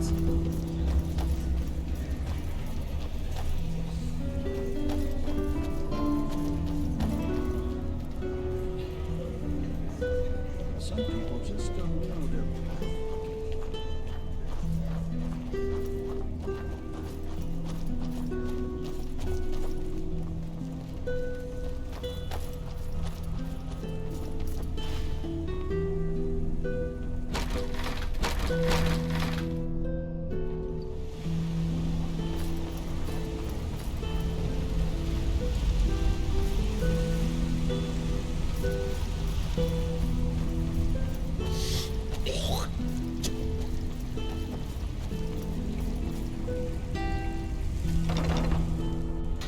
All right, almost there.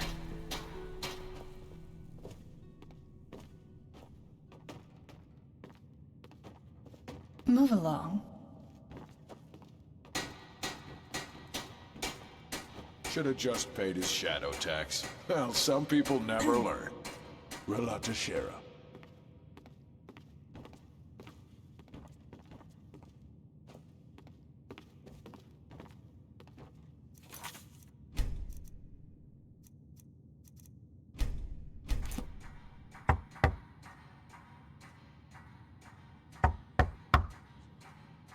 Yes. Brother Sorrow? Brother Wrath, from ashes to blood, from blood to liberation. Is this the sleeper? Yes, He knows the rules? of course. Good. Hold still.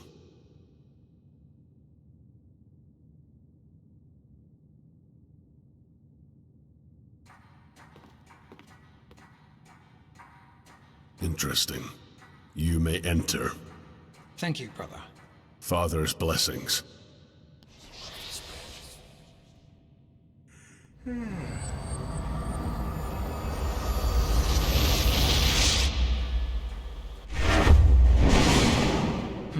Well, that was strange. Ah, right. The short version. Once you devote your life to the Relas, you need to take on a new name. The name of your biggest vice in your life before the awakening. Relaim always call each other by their new names, but we voices often use our dead names in the outside world.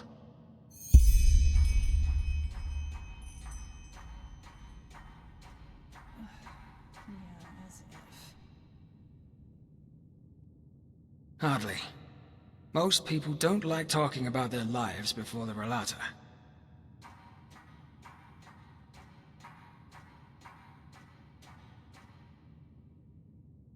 Yes.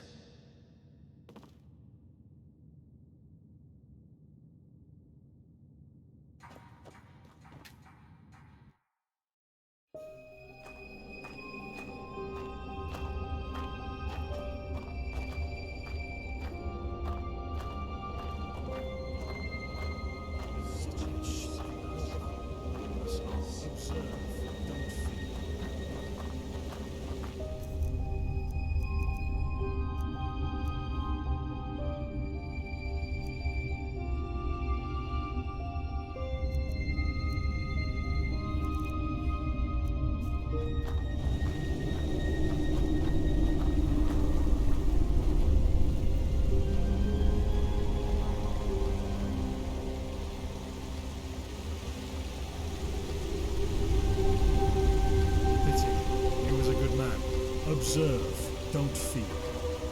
They will never understand. You should stop recognizing them. They're my family. Wrong. You were. You're already now. As that sentence is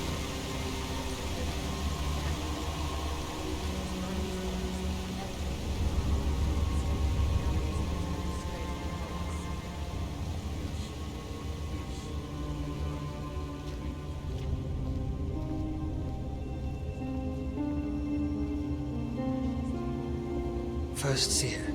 From ashes to blood, from blood to liberation. Ah, Brother Wrath. Is this our visitor? Yes, First Seer. He helped me find the lost pages. Interesting. Show me. Interesting. Tell me, how did you know that the Father is looking for these?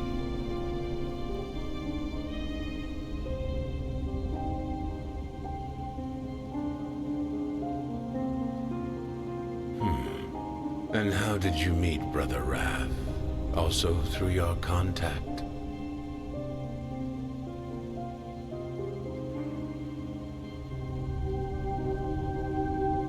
It is indeed. Well then, I am Brother Longing, or to you, the First Seer. I assume Brother Wrath promised you a reward for these. Would you look at that? 300 pennies. The mercenary good. Then go up to the tower and talk to Sister Envy. She will pay you. Brother Wrath, will you escort our guest back outside? If that is your wish, then yes, First Seer. What do you mean by that? I was thinking... irrelevant. Father's blessings, First Seer. Thank you for your time. Speak. Well, the expedition. You said that the Father ordered you to find capable mercenaries. Treasure hunters. I understand. You think he'd be a fitting candidate?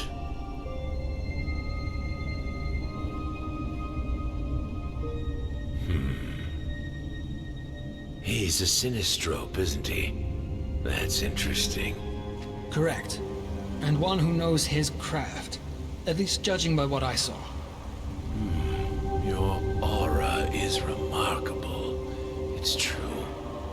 Fine then. We actually have enough mercenaries already, but you seem to be more capable than the scum that usually runs the Undercity's alleys.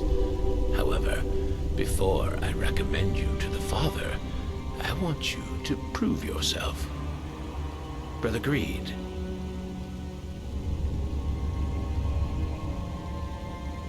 Sister Pride, is she still in the Light Grove?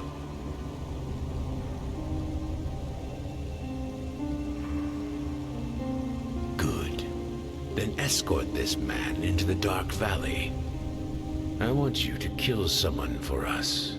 Sister Pride. A voice who has betrayed us. Bring me her heart, and I'll consider recommending you to the Father. An expedition will be taking place soon, and we are still looking for capable mercenaries.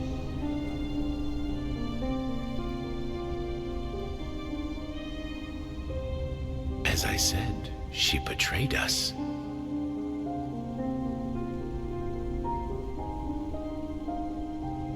Correct. She fled into a cave, probably hoping that we wouldn't find her there. Brother Greed will show you the way. Good luck. And you, Brother Wrath, will stay. There is something we need to discuss.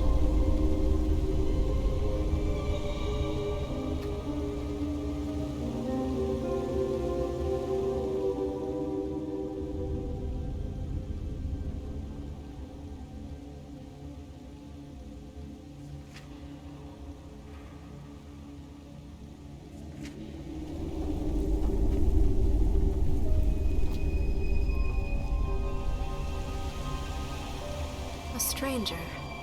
What brings you here? Show me. 300 pennies. And just what in the Father's name did you do to earn such... Impressive. Here's your money. Good luck. Not much, but if it's scrolls and potions you're after, I might be able to help. Here, take a look.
16th of the Conquering, 8233.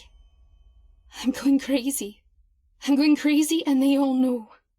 They know, but they act like they don't. But what can I do? It's not my fault. I didn't want to be this way. I didn't. I need to think. Think and pray.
Who are you?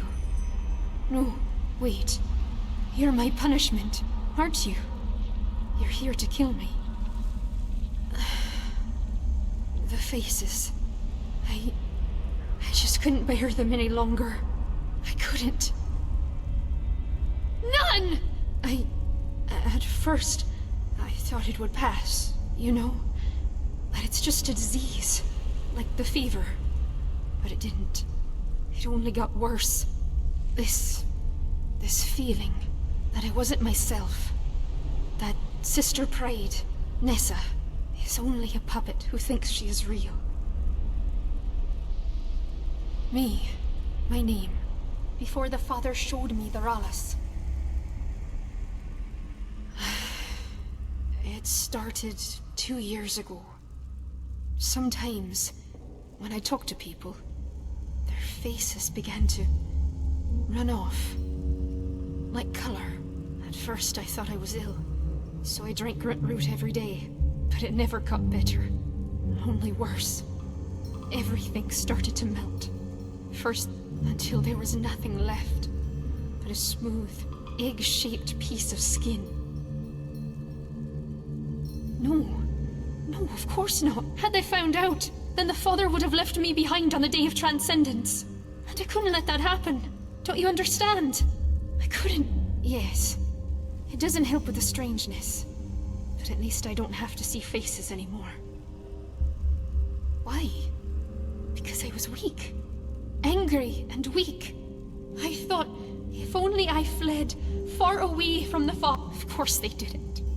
Because I was the problem to begin with. My faith was too weak. And that is why I need to die. I finally accepted it. Everything. All this time, I was a bad Ralayim. I sinned. Again and again. I succumbed to my body, just as the sleepers do. and it corrupted my mind. I don't want to talk about it. Of course you don't, because you're a sleeper. Everything, all this time, I was a bad Ralayim. I don't want to talk about it, but didn't the father tell you to? No, there isn't. And even if there were, I wouldn't want it. This is my punishment. The punishment for my weakness. And if I had the courage, if you want to help me, then help me sleep. And make it painless.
Forgive me.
First of the Golden Moon, 8233.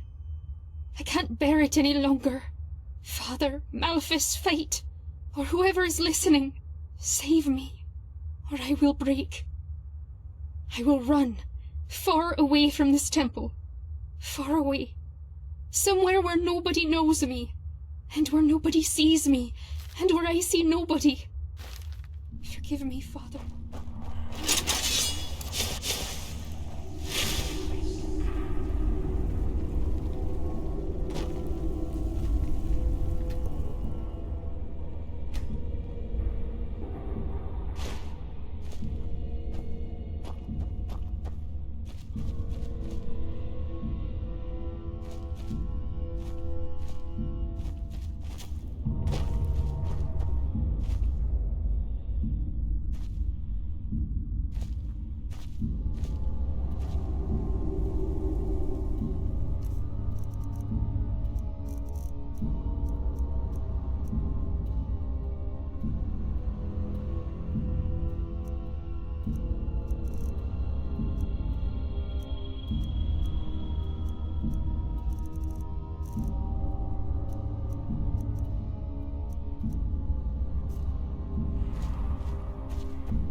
7th of the Fundament, 8233.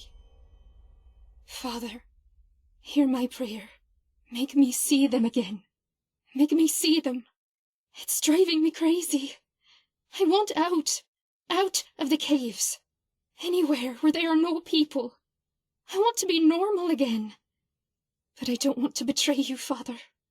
Verlata Shira, you gave me life. So what should I do?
You there, sleeper.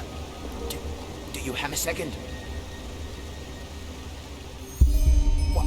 No, to that lovely wall right behind you. Come, follow me.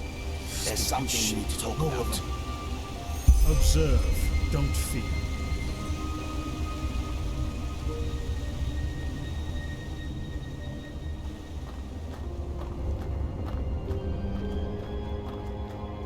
We're watching you, sleeper. Always. Observe, don't fear.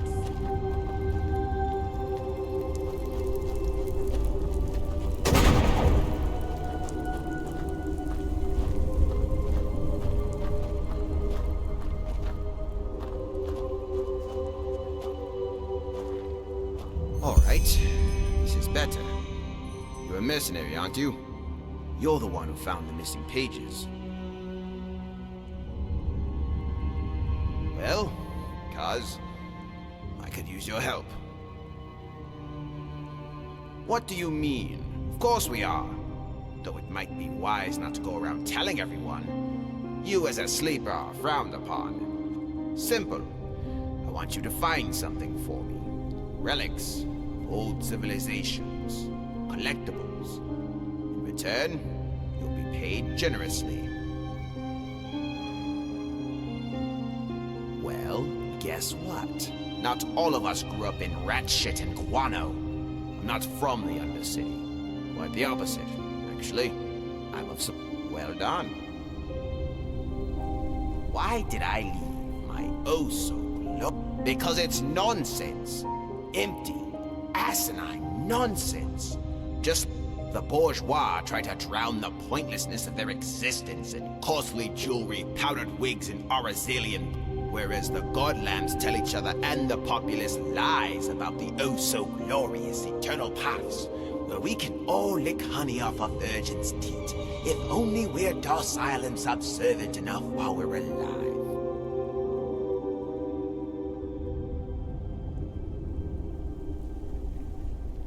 They do.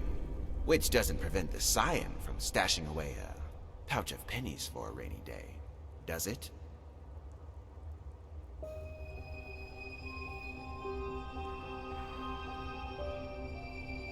None of your business. Fine. What does it matter? It's been a year since I accepted the Relas as the only truth. But, for some reason, the First Seer still has me scrubbing prayer benches and tending the gardens, whereas other, far less... It's no secret that the Father has a vivid interest in ancient civilization.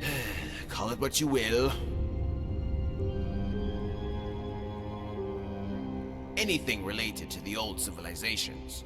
Starling technology, Pyrrhian pottery. You get the idea.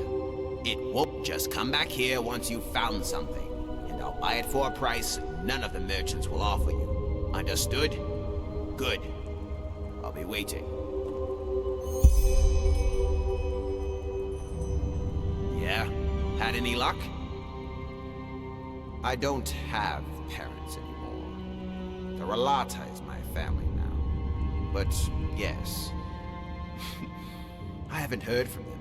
However, since Brother Greed sent the 2 bullies they hired to bring me back to the upper city, back with their arms and legs broken. Oh, and just how am I supposed to do that? Should I just strip off my robes and saunter out of here like Sister Pride did? And even though I'm grateful for your spiritual advice, I didn't ask for your opinion, but for your services as a mercenary.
Stranger, what do you need?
What do you need?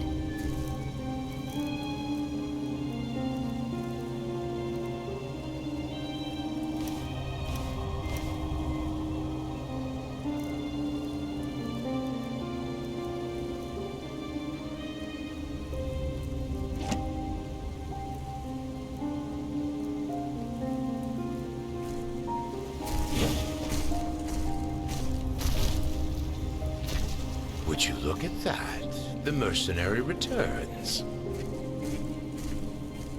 Show me. Interesting.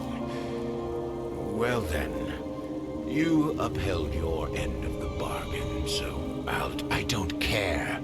She gave herself to the Ralas, to the Father, and she betrayed us. The Father will. We will contact you once he has made his decision. Now leave.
He will liberate us. Us all.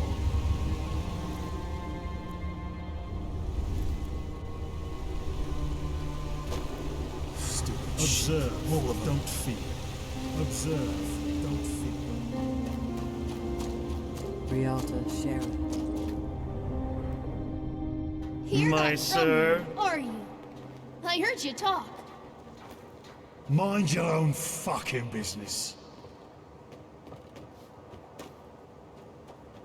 Oh, well met.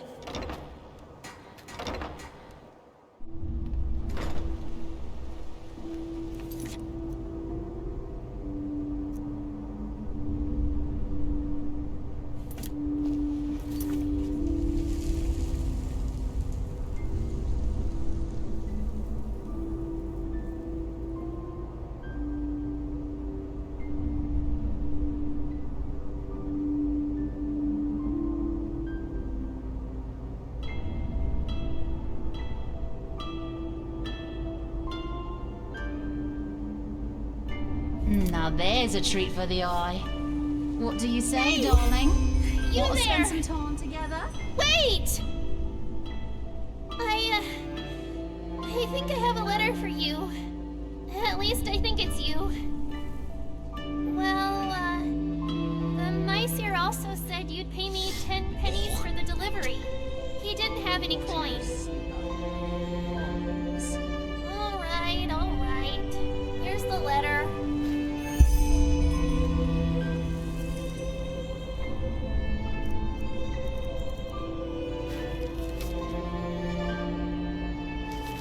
Sunchild, I bet you came to watch those fools cut their guts open in the dust pit.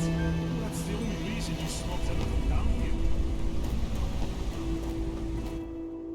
A real pretty thing you are. We should spend some time together.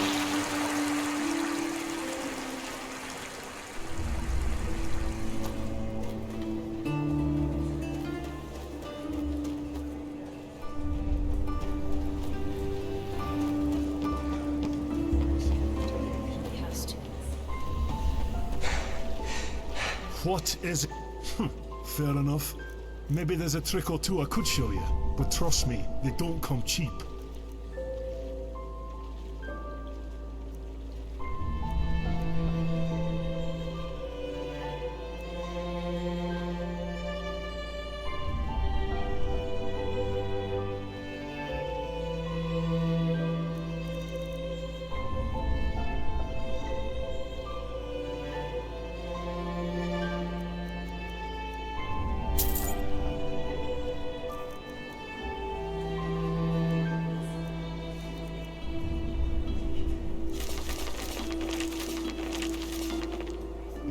Yes. Yes, just what? Fair enough. Maybe there's a trick or two I could show you, but trust me, they don't come cheap.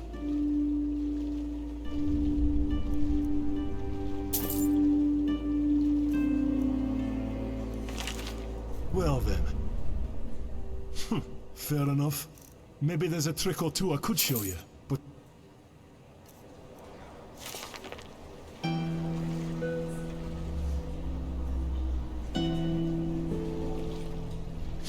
Fair enough.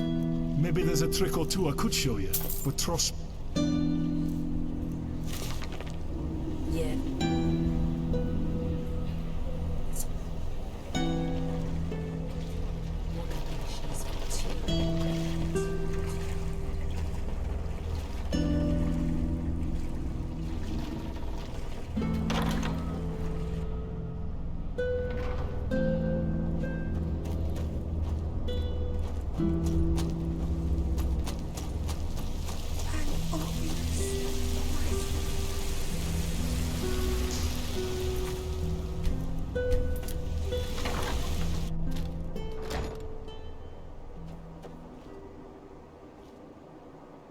Did you kill her?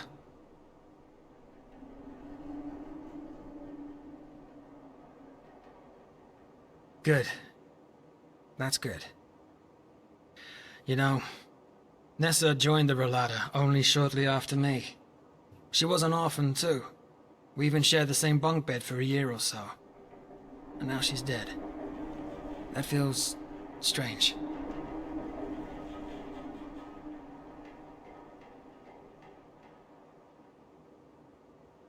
Faces? Huh. What should I make of it? I'm not an apothecary. Maybe she hit the dust a little too heavily on her visits to the Silver Cloud. She wouldn't be... Now, we wait until we hear back from the Firsts. If we're unlucky, that's where our plan will end. If the Father is not interested in your services, However, there's something else I might need your help with in the meantime. It has to do with the refuge. Yeah. I told you that Shagun, the matron of the house, knew about the abductions, didn't I? That she saw... Well, I only learned that recently. I used to think that the Relada forced Shagun to give us away. And even now, there's still a part of me that wants to believe it. The reason why I'm going back to the refuge is that I want to know for certain.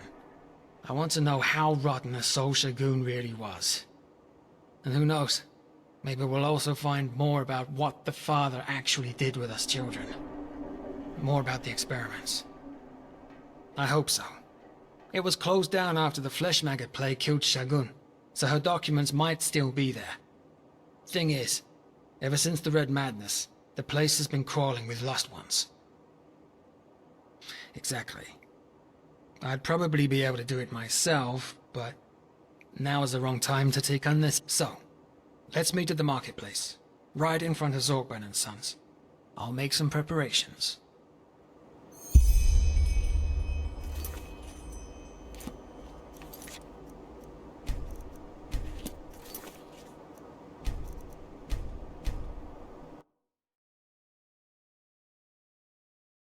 Did you kill her?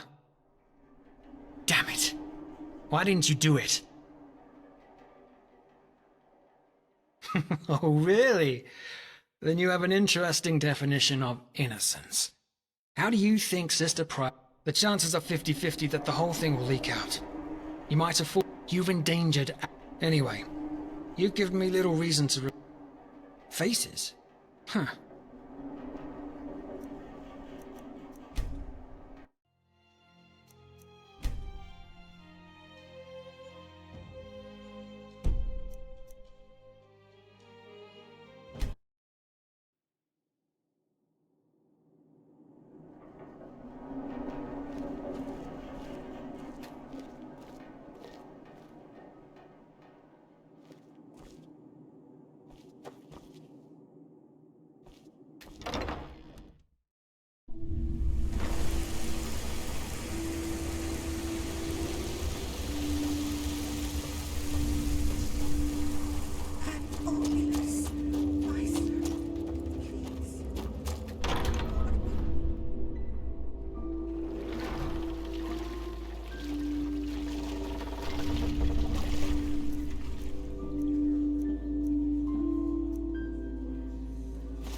Last penny right out your...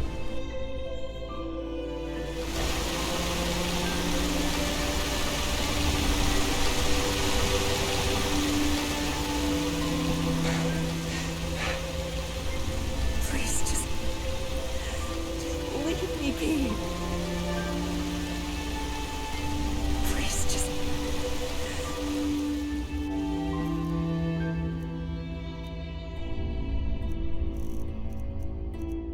Leave me be. Ready? Good.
long.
Looters.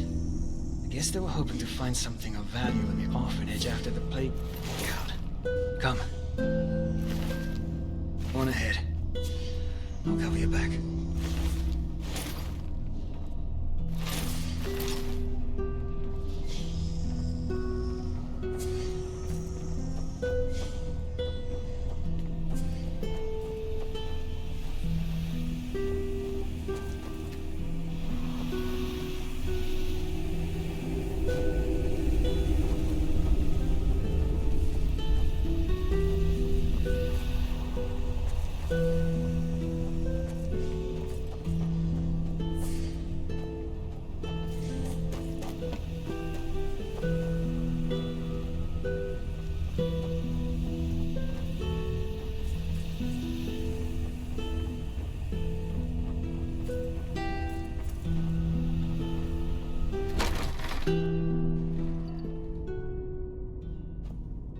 There it is.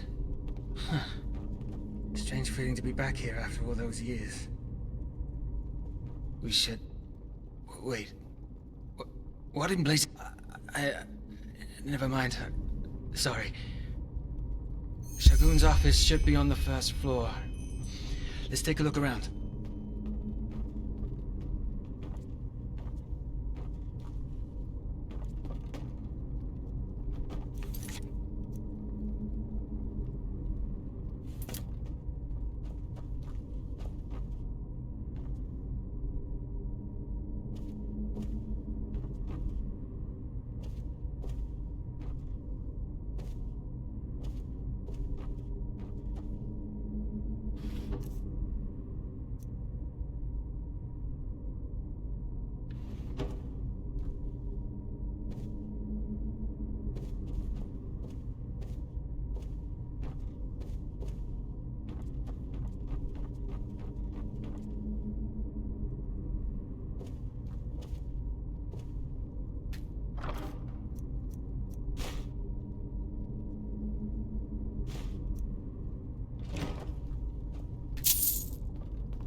Nothing's changed.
Alright, here we are. Stock lists, spendings, earnings. No, that doesn't help us. She did. If I remember one thing, then it's how obsessed that old cunt was with her lists. Everything needed to be documented. Every crust of bread, every single donation. So, if she really did sell children to the father over all those years, there must be reports. Just, hidden safes. Everybody down here has hidden safes. Even if the house was under the protection of the Relata, there would still be the case. Even I can remember at least half of a dozen of them. They just came in, made a ruckus, and took whatever they could get their hands on. Eventually, Shagun even let them in voluntarily. No. No, but I'm pretty sure that they're here in the orphanage. I say we split up. You check the kitchen, the cellar, and the storage room in the backyard. I'll take care of the rest. Hidden switches, false bottoms, the usual. You'll manage. So will I. Good luck.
Just use your brain. Where would you hide important documents in a place like this?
Any last words?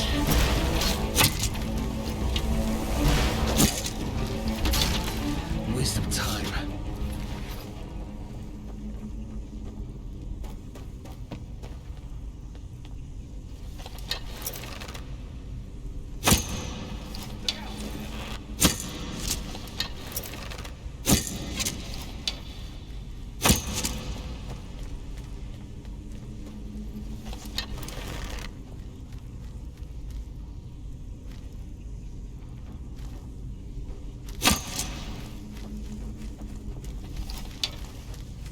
Look out!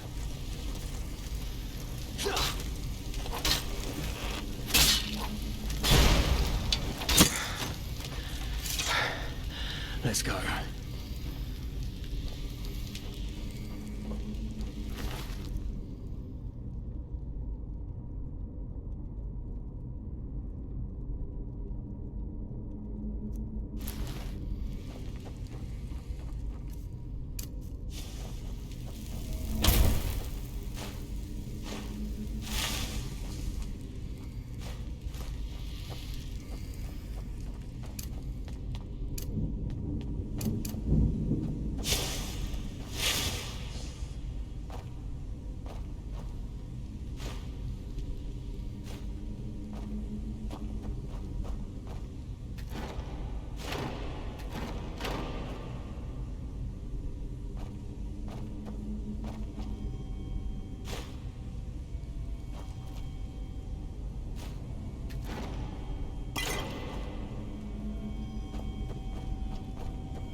that.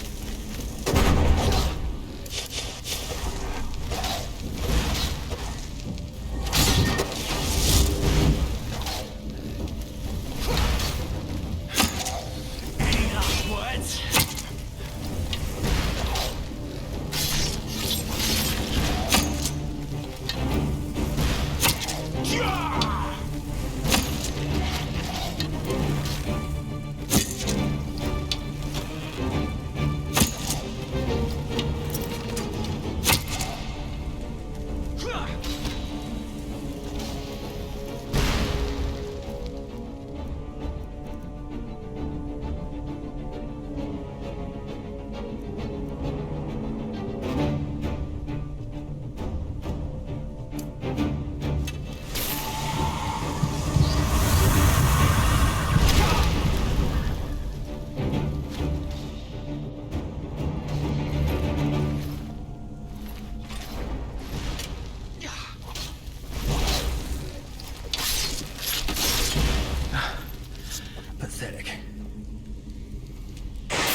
souls afloat.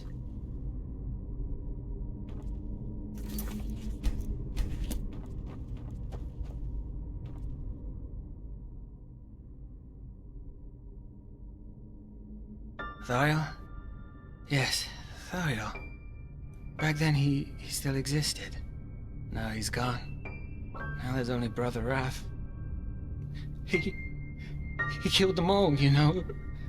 Lethal, Wilma, have all of them gone or dead. Because we couldn't enter the cold flesh. We screamed. We screamed as loud as we could. Because it hurt so bad. But then, that would have made him angry. Because then he couldn't concentrate anymore. But what else should we have done? It just hurt so bad. No matter how much of the blue juice he gave us, it always hurt so bad.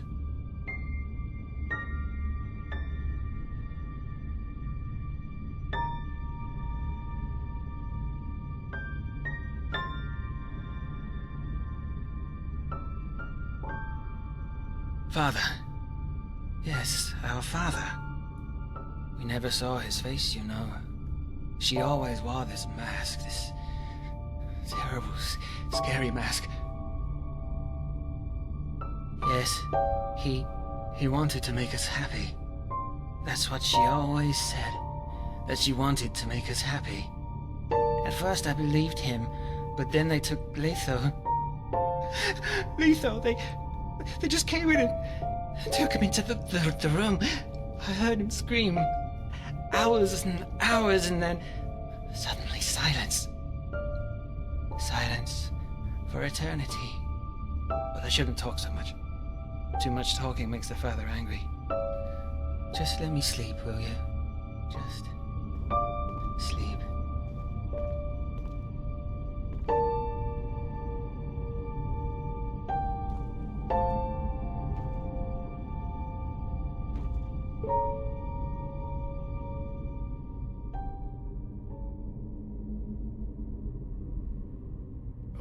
What are you doing here?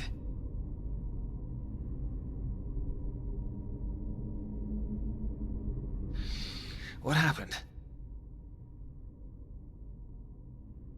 Remember? I was dizzy, so I took a nap. Must have been the hunger. I didn't have a meal in 2 days.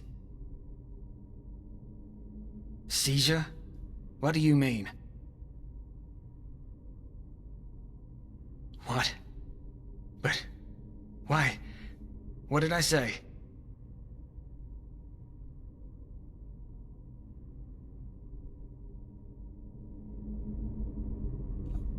I see. I must have been this place. It brought back my memories.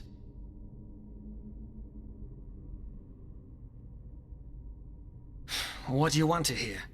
I have no idea what that was. Same as you. No. But it doesn't matter. We should focus on the task at hand. What about the safe? Did you find anything?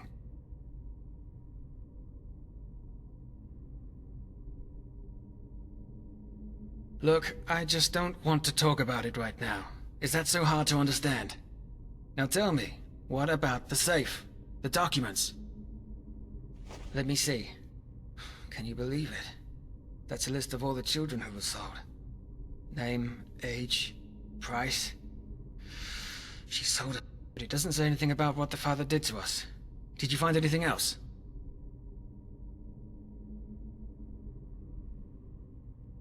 Shit.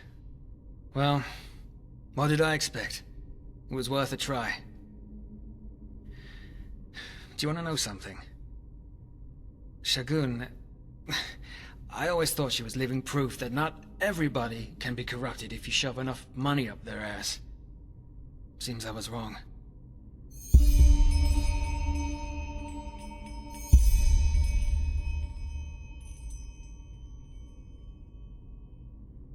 Yeah, of course.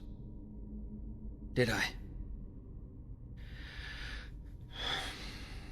Tell me, what is it to you? Why do you care?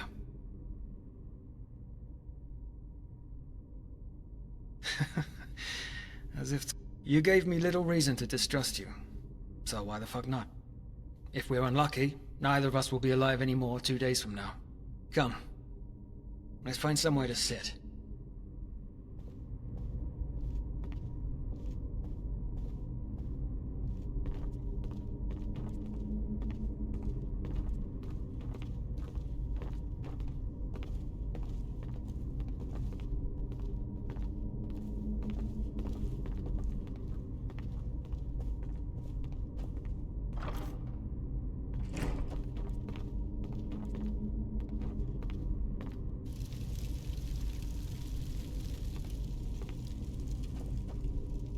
Sit.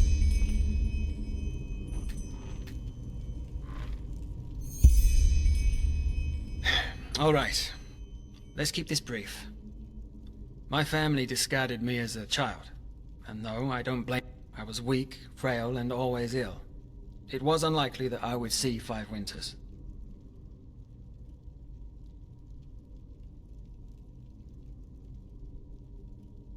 I don't know. I've forgotten most of it. Ah, nonsense. Keeping me would have burdened the entire family. What they did wasn't cruel. It was necessary. Cruelty is something else. Cruelty is inflicting suffering when it's avoidable. Sadist scum like Carlian, lust murderers or mad cult leaders who stop at nothing to get their way. Not even the corpses of children. I am, thanks to Letho. It must have been 6 winters back then? Whereas I was 4 or 5. I don't remember. He found me in the gutter and took me in. I'm not sure you realize what that means. Surviving alone is hard enough as it is for an urchin child. But taking care of someone else... Letho didn't care. He saw me, he let me sleep in a pile of hay he called his bed, and shared his bread with me. I still have no idea why he did it.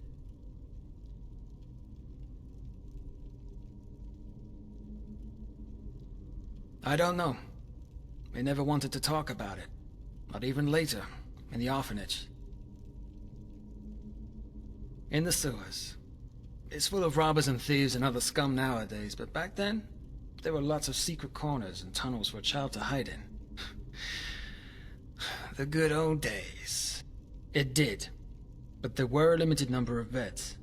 New beds only became available if an orphan reached the age of 12 and was sent back onto the streets. Or, of course, if one died. What they had was a list. You could have them put your name on there, and every time a new bed became free, the orphans would be called into the alley, and the list was read out aloud from top to bottom. Strange feeling, as you could imagine. When Letho was 8, and I was about 7, we both got lucky and got a bed.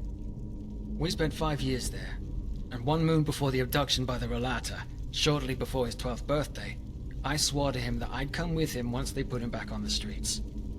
I don't know if you can understand this, but the thought that he'd be out there while I slept in my bunk bed, I just couldn't accept it.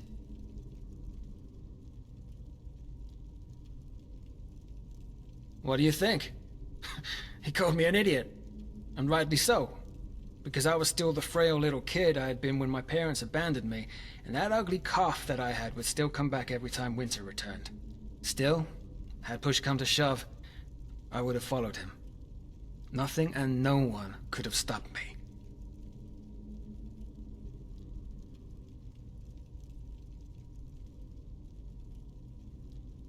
Back then, I didn't, but in retrospect, I should have.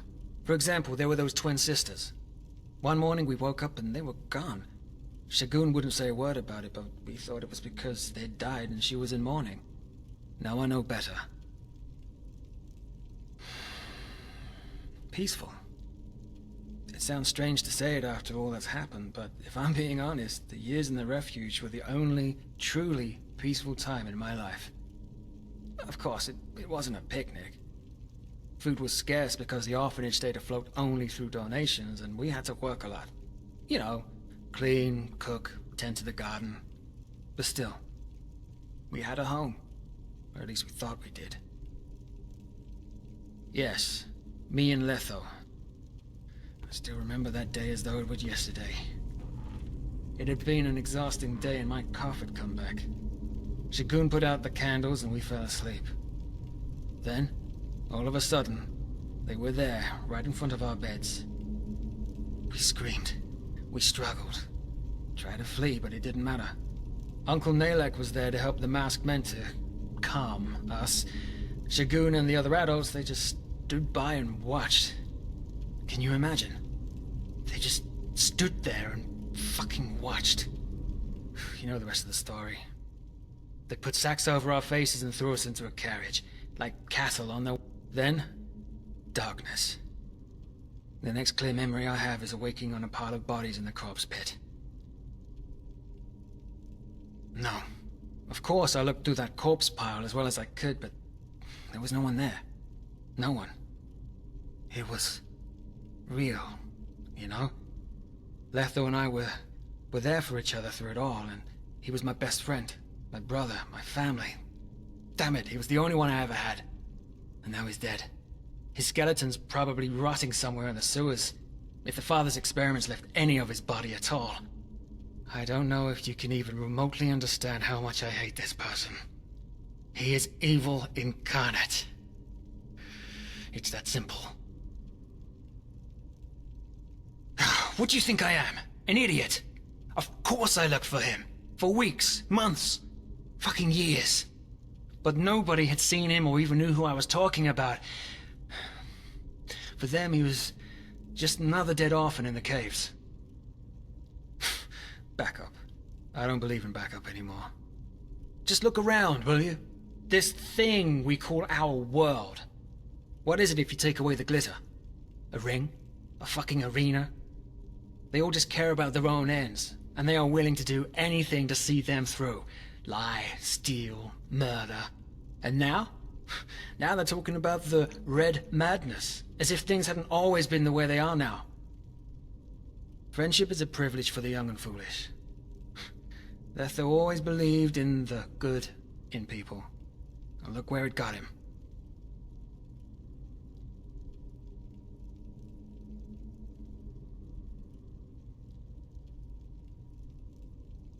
What is it to you?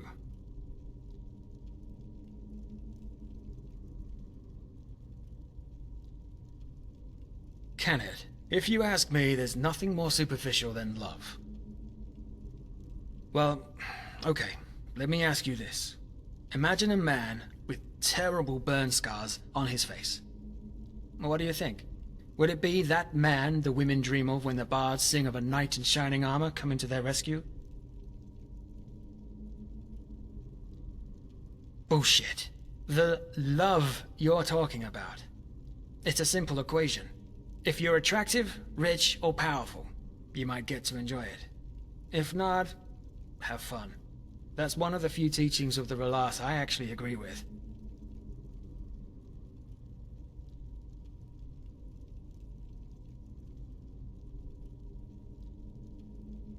Like a brother. That's different. That was by far the most stupid thing you've said tonight. Yes, I have put a lot of thought into these things. That doesn't mean I don't stand by my opinion. Quite the contrary. No, just one of the most banal feelings we're capable of.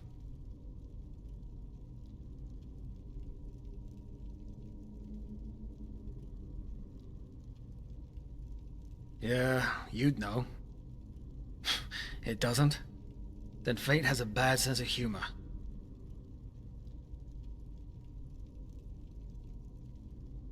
Broke me.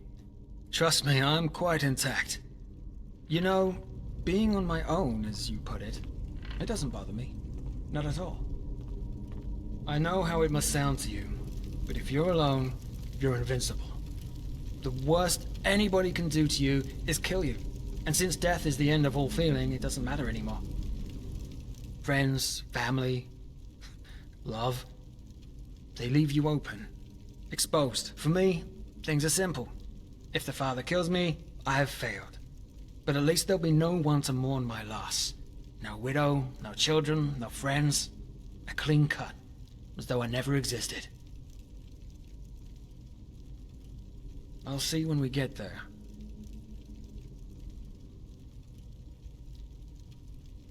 There is no other person like Letho. And even if there were, I'd keep my distance. The time for these kinds of things has gone. To put things right. Either way, I'll send out a messenger if I learn something and...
You know, being on my own, as you put it, it doesn't bother me.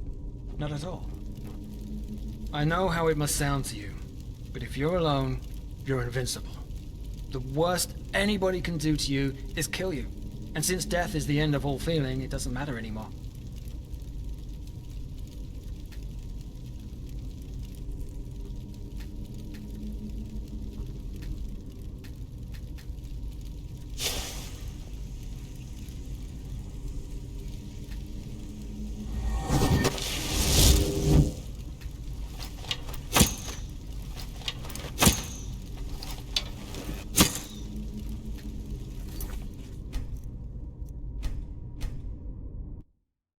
You know, being on my own, as you put it, it doesn't bother me.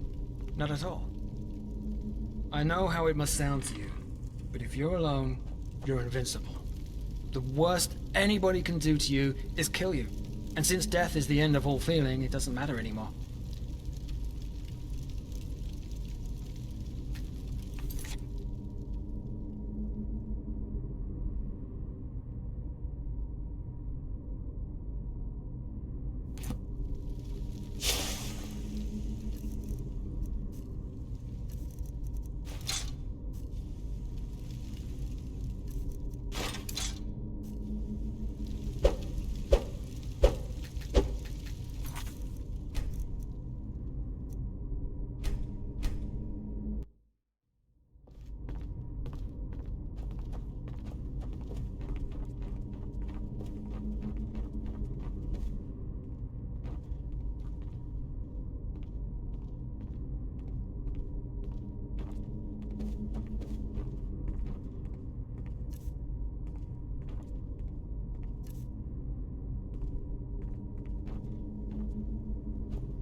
Sit.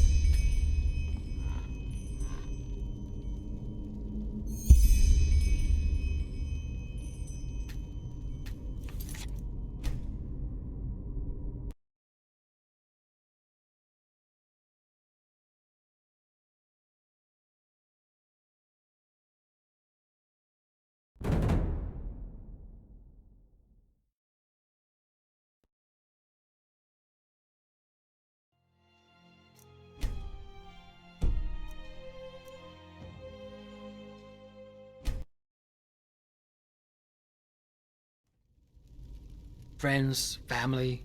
For me, things are simple. If the father kills me, I have failed.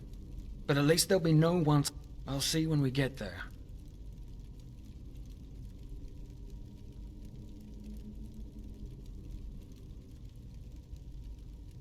Yeah. Either way, we've wasted enough time. As I said, It might be hours before the father decides, or if we're unlucky, weeks or months.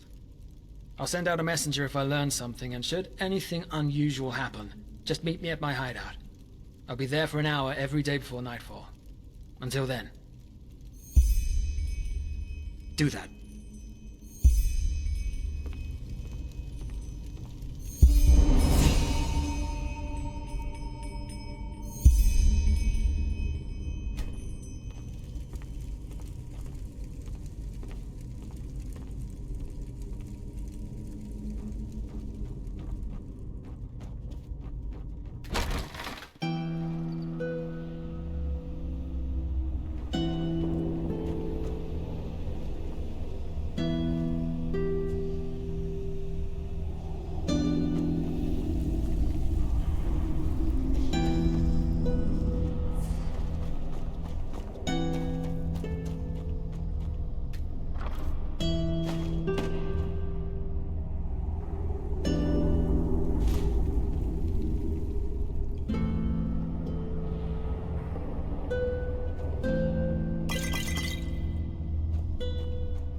Sir?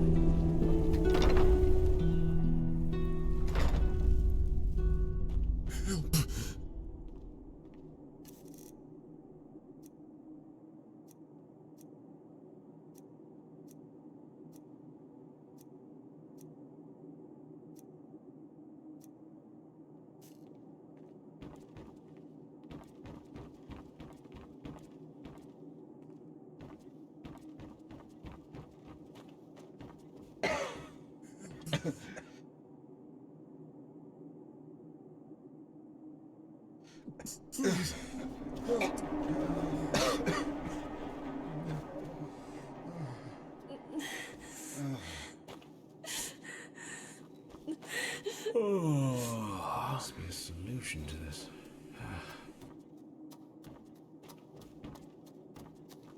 Are you ill? Can't you tell? We're seeing to the ill and the weak. The ones nobody else cares about. Though it's a bit hard to heal without coin to afford herbs or potions. Donations, mostly. Some of them come from relatives, some from nobles who want to ease their conscience a little. Though, our biggest patron is the Golden Sickle. Yes, say what you want about old Deloran, but he's a path-abiding man. Without him, this place would have gone to the rats long ago. My thoughts? What do you want me to say? They're pathless criminals. That much is for sure. Anyone unable to pay their shadow tax ends up either down here with some broken limbs or, worst case, they don't charge us apothecary much, but I doubt they're doing. The ill cannot work, and who cannot work is unable to pay the shadow tax. So, they have an interest in keeping our place running.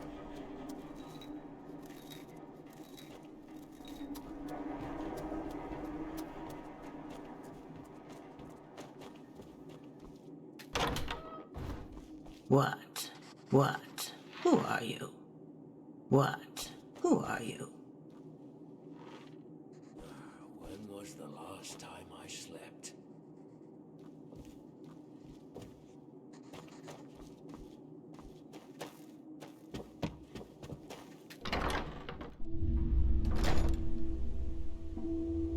My sir?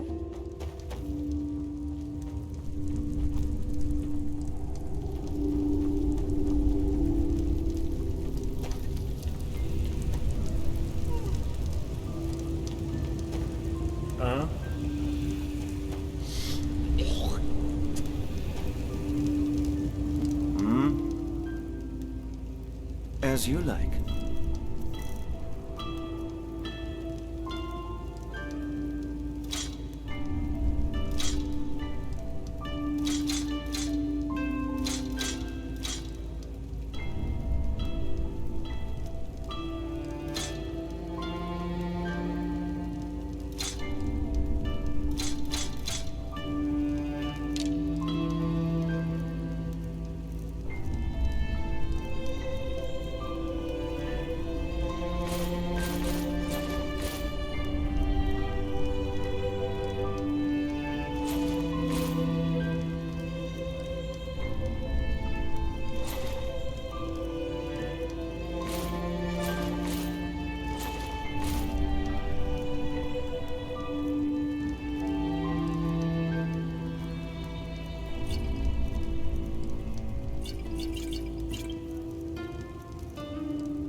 Safe travels. Bloody rats. Eating a As you lot of like. money right out of your pocket.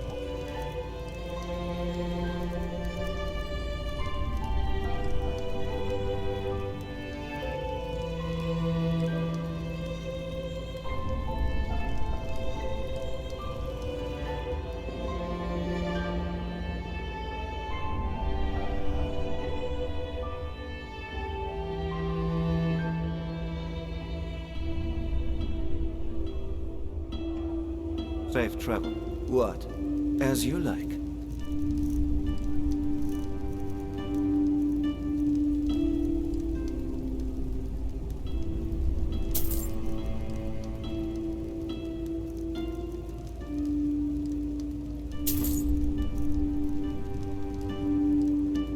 Safe travels.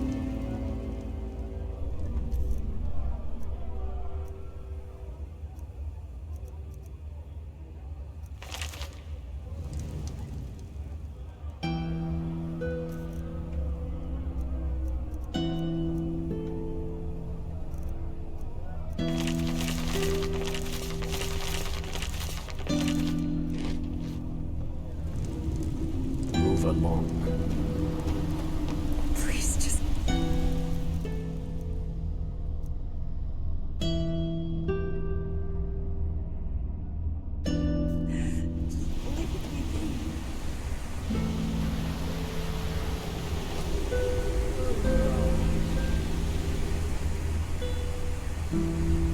In al bed, sorry.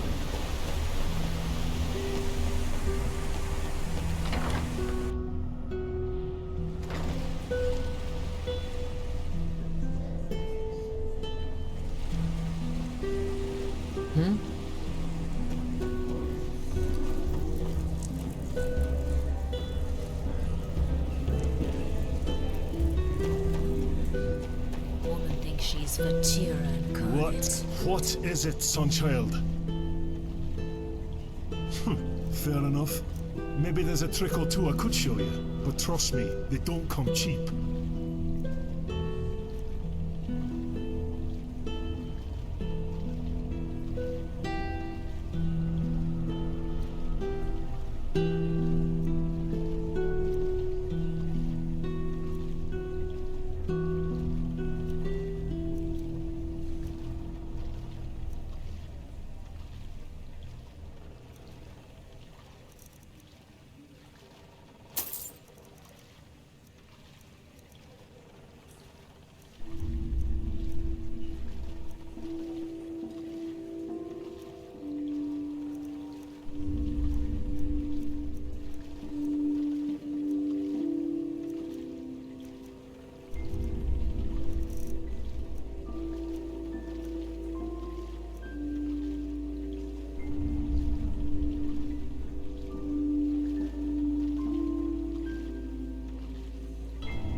Well then. A sunchild, huh? Word of advice, don't go salty.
Huh? What do you want?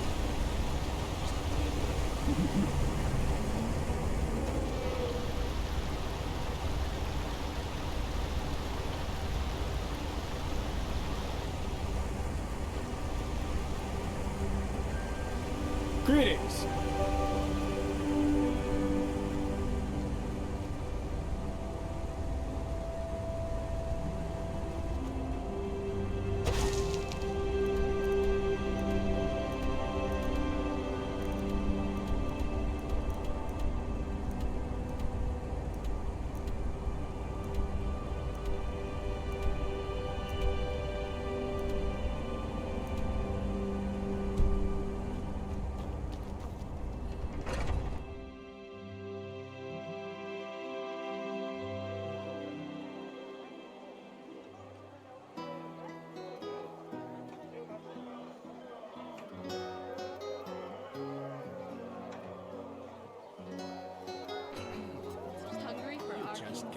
Fruits, vegetables, fresh from the oven.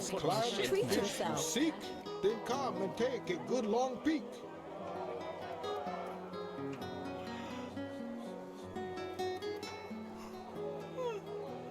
Spices, rugs, delicacies, only the best.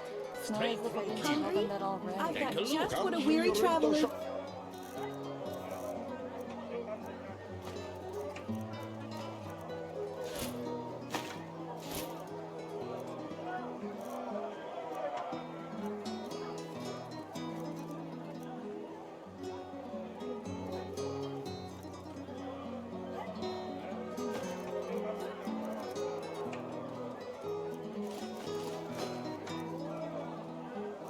Gosh, and buy fish.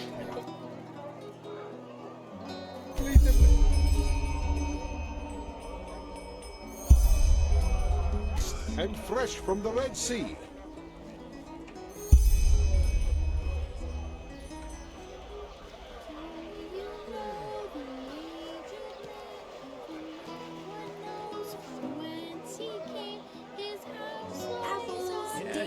Bananas, the freshest fruits right from the farmer's coast and Duneville.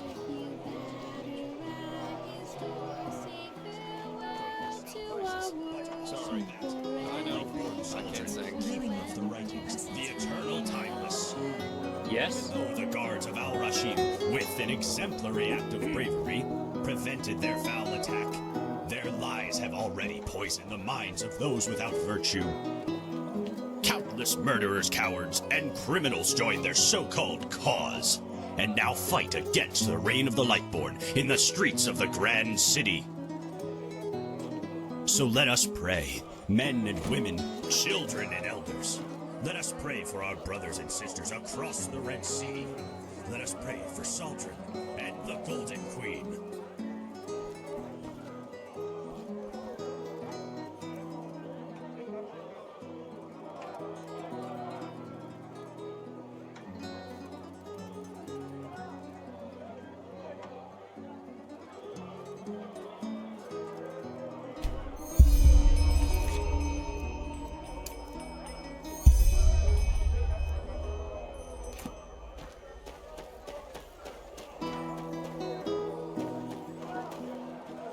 You're an outlander, aren't you? I can tell. Until next time. Maybe.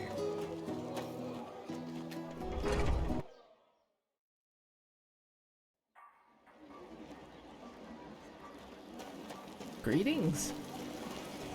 Monsieur?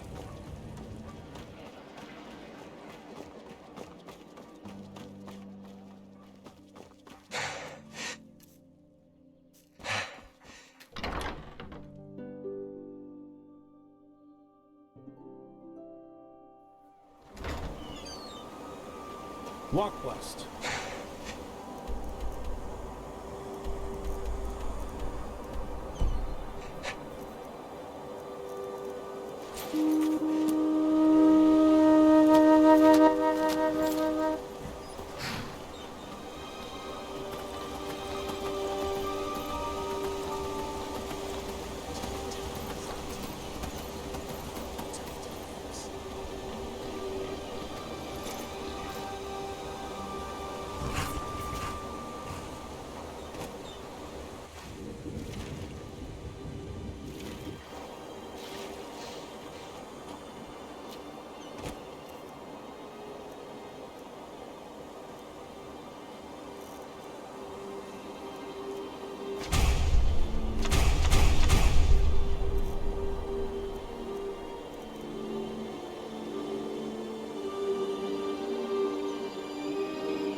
dawn is coming. Seek the first seer.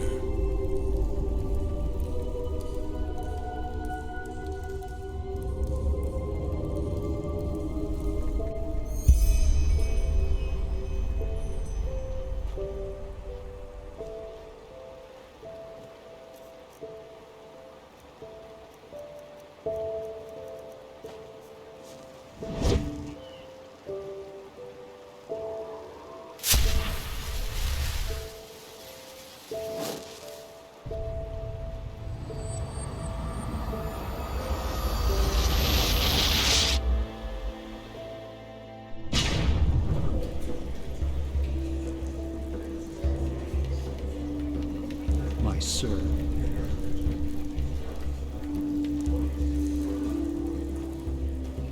My sir. What? Fair enough. Maybe there's a trick or two I could show you, but trust me, they don't come cheap.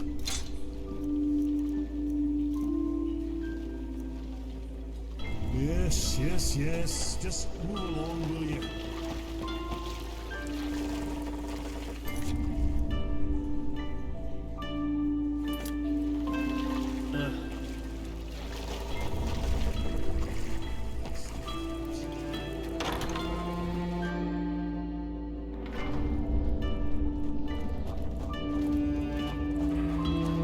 Interesting.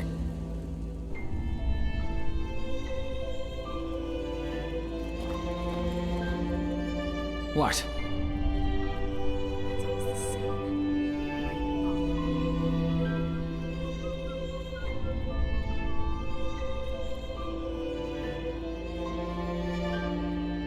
Called you? What do you mean? Did he send a messenger? Psionics. Figures.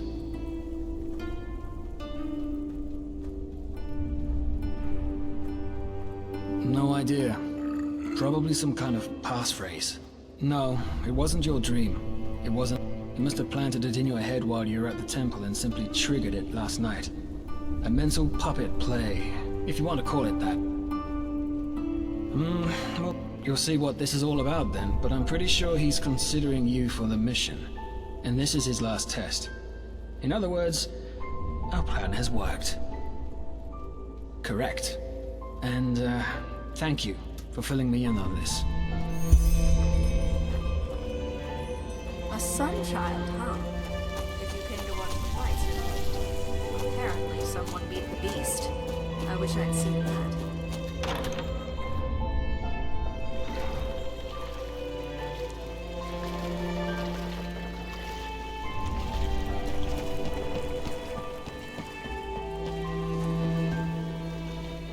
Yes.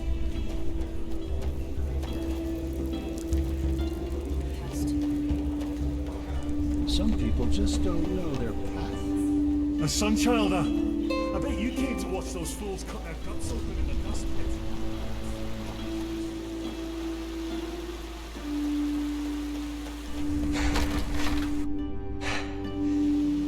My sir.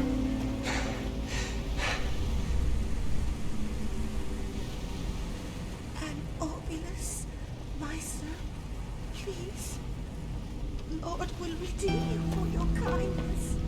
Why are you stopping?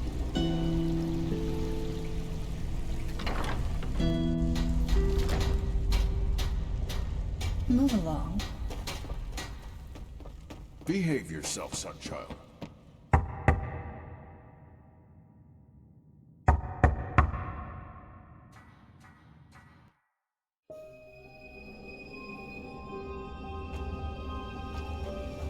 Rialto, Sharon.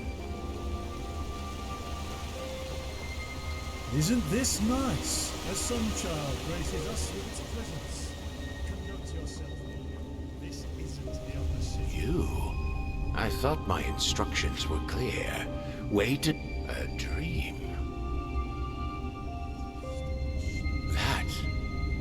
Oh, I understand.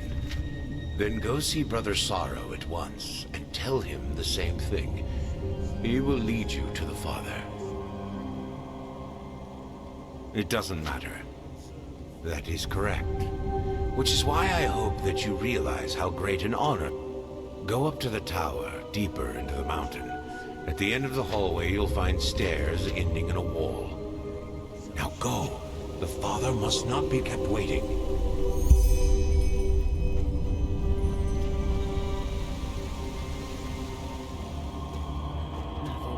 I don't believe that.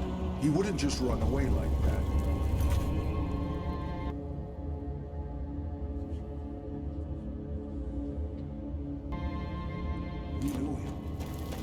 I bet you, brother, just 5 minutes. No. But I am ready. I can feel it, don't you understand? And if only the father could see me now, he'd see it too. Please, Brother Sorrow. I know that the last step is near. I want to be there when it's done. No. You'll see. You'll bloody see. All of you. Go. I understand. You may pass. Descend. You'll see.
So you received my message. Good. Come, take a seat. I will be with you in a moment.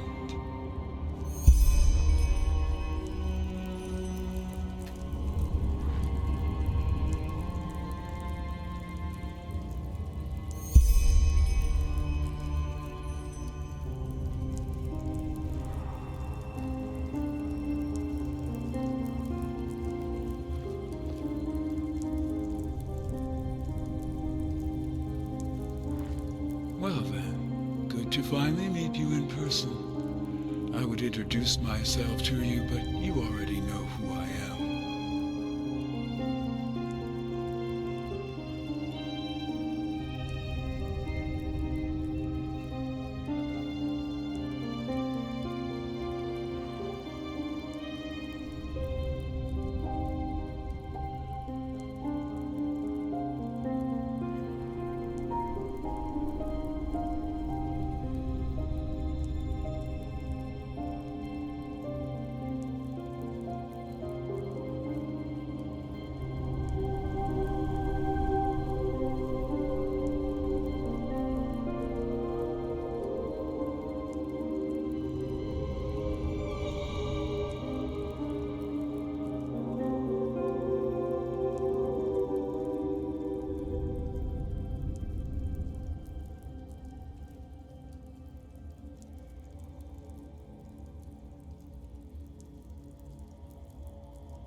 That is correct. The first seer has already told me about you. He said that you and Brother Wrath recovered the lost pages, and also that you are, how should I say, unusual. He did not lie, as I see now. You do indeed have something peculiar about you. Tell me, how do you feel about Brother Wrath? Enderal, as you call him.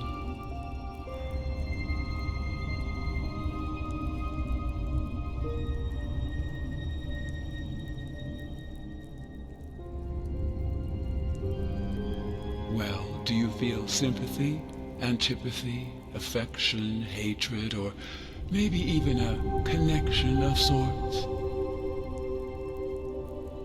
I see. Be that as it may, the First Seer had nothing but praise for you, and suggested that I consider you for our expedition, and I have, provided that you are still interested. Good to hear. The formalities first. You will receive 250 pennies in advance, and another 250 if the mission turns out to be a success. A generous pay, as you no doubt realize. I assume you know that it will be dangerous. Nonetheless, I would like you to understand the background of this undertaking fully if you are to work with us. Come.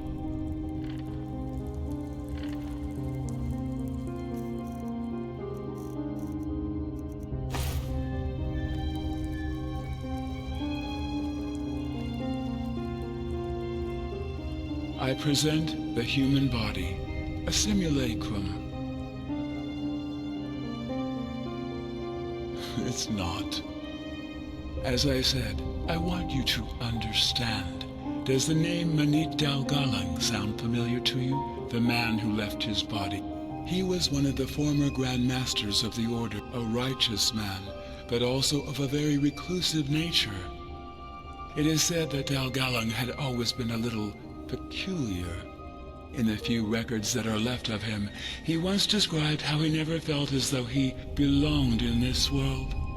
Thus, he made freeing himself from this sense of estrangement his purpose in life. Yes, as though life was a bad play that his body was forced to take part in, Dalgalang despised all the other things people enjoyed. He didn't copulate, ate only as much as his body needed, and slept very little. Well, one day he vanished, just like that, in the bright light of day, during one of his meditations at the Eye of the Gods. Even though there were observers, the Order didn't record his vanishing in the chronicles for obvious reasons. According to them, Dalgalang simply disappeared on a pilgrimage.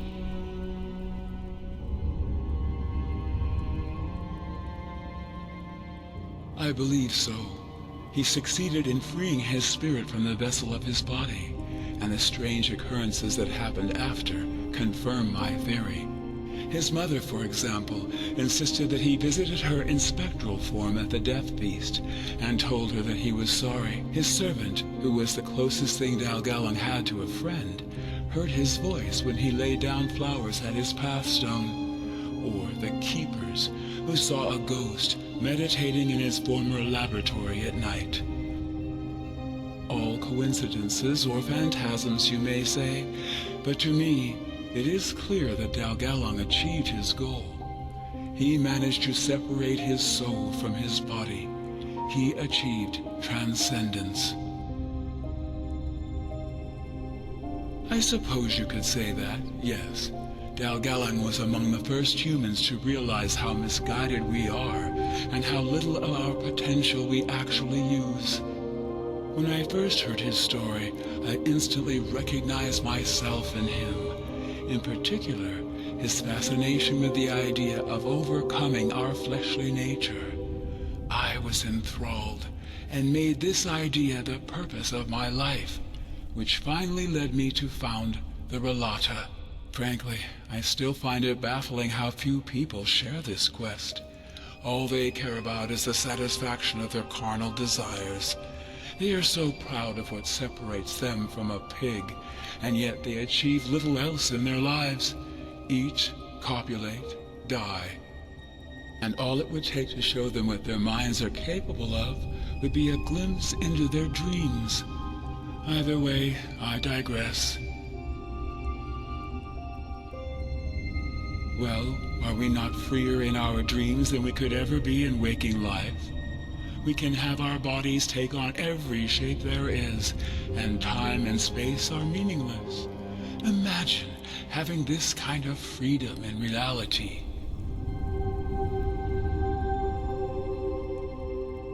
Exactly, and that's where you come in. As it turns out, the secret to transcendence was hidden in the lost pages of J.L. Tannisson's book, where he describes his initiation ritual in the Room of Paintings.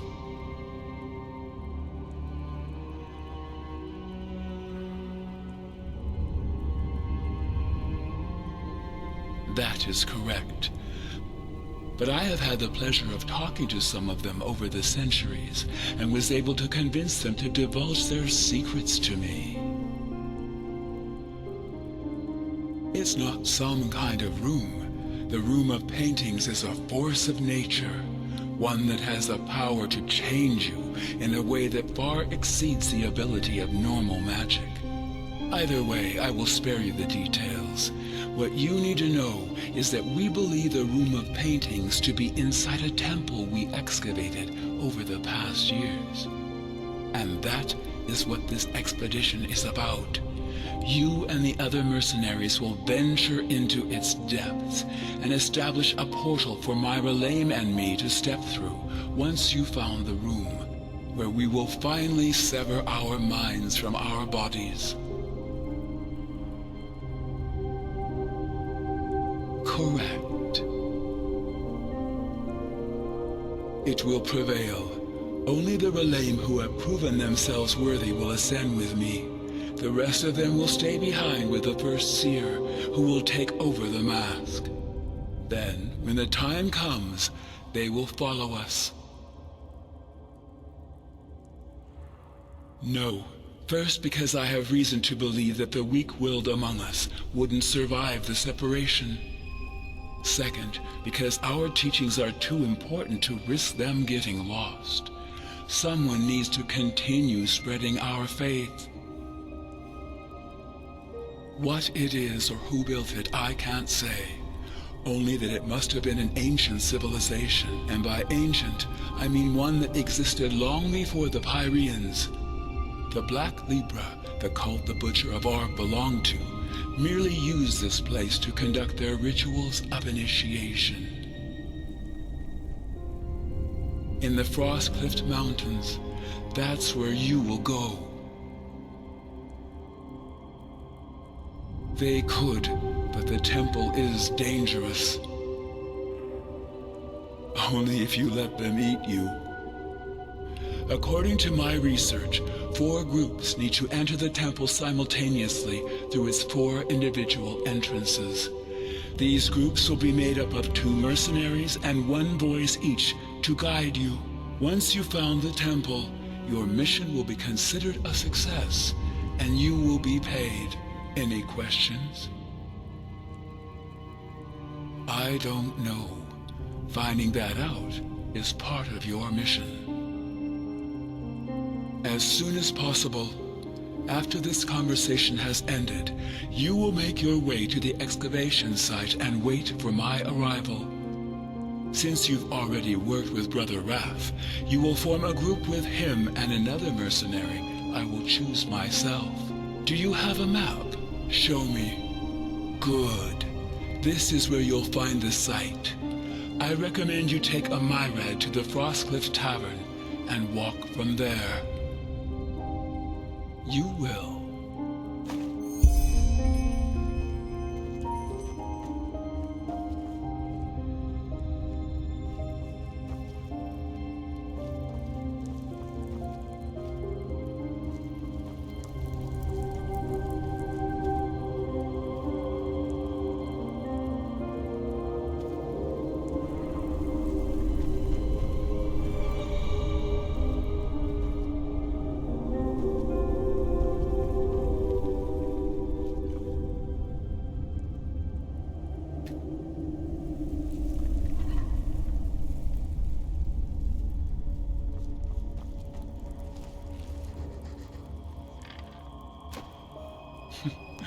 Ask.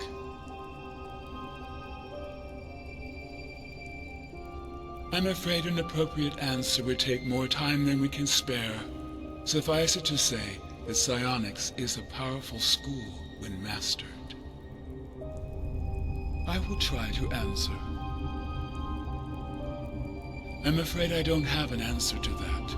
It could be that we see what the Butcher of Ark saw, but I do not think that will happen. As I said, the room always shows us that which we must see.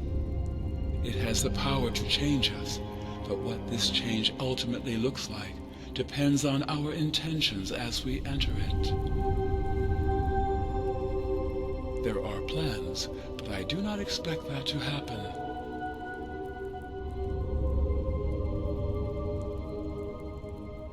Allow me to answer with of all the characteristics that make you the person you are, which one is paramount? That hair on your cheeks?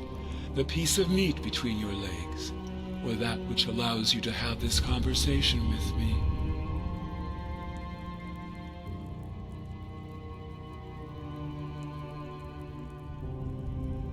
Exactly.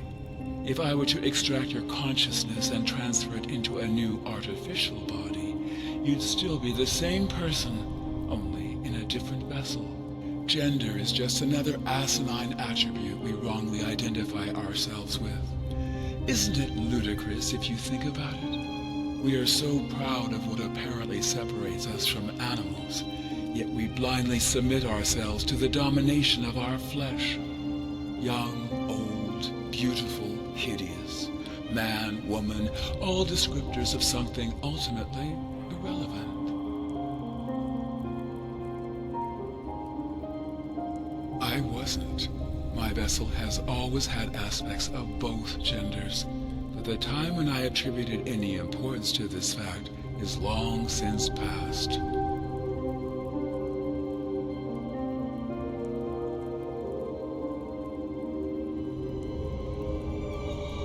It is, isn't it? Probably because I never considered myself a spiritual leader. I am a scientist. In fact, I don't. Knowledge, introspection, and silence are the keys to spiritual growth, not blind obedience to the rules as religion preaches it. Yes. Shady business. I do not consider our business as shady. It is merely the circumstances which make it appear as such.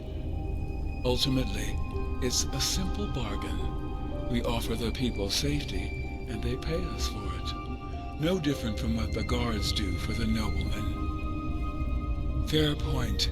However, if we were to permit the people down here to form their own militia, we ensure stability, and all we ask for in return is a small tribute. Those who have nothing to give do not need to pay.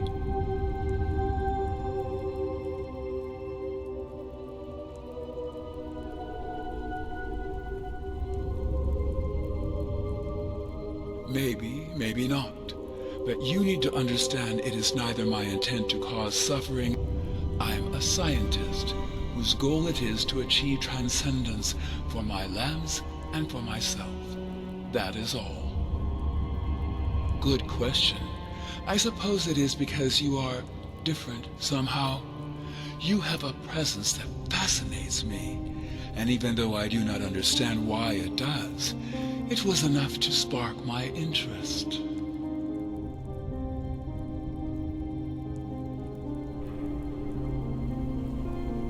Well observed. Yes, it is.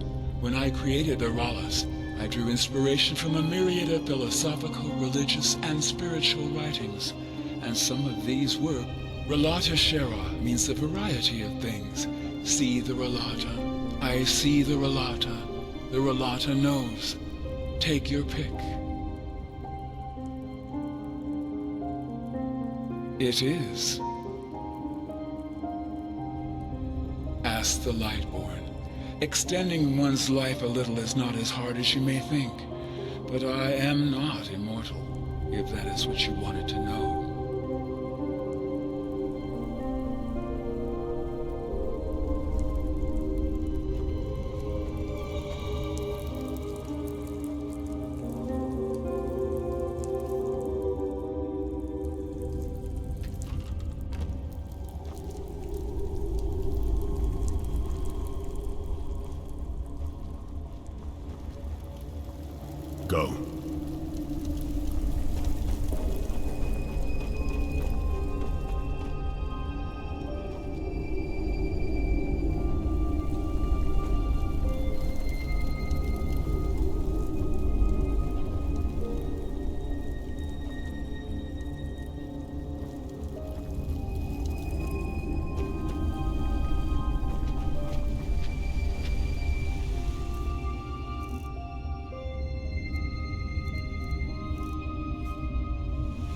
A stranger. What do you need?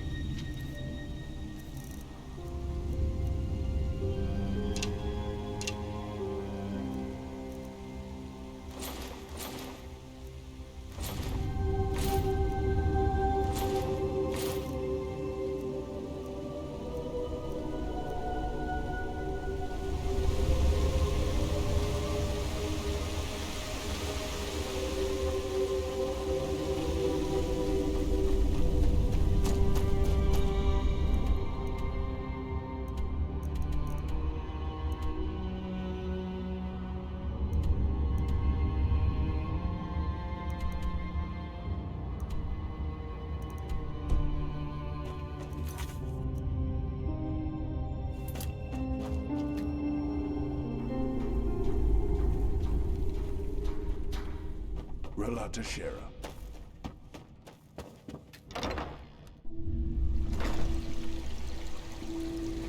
Move along.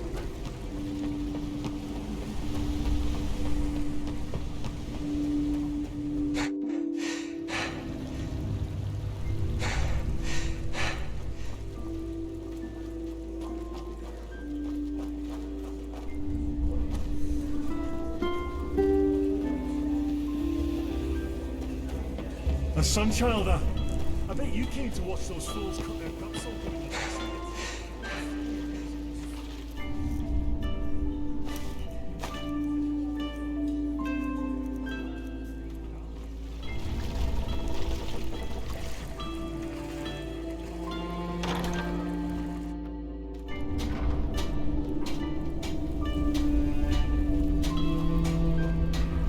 Foreigners.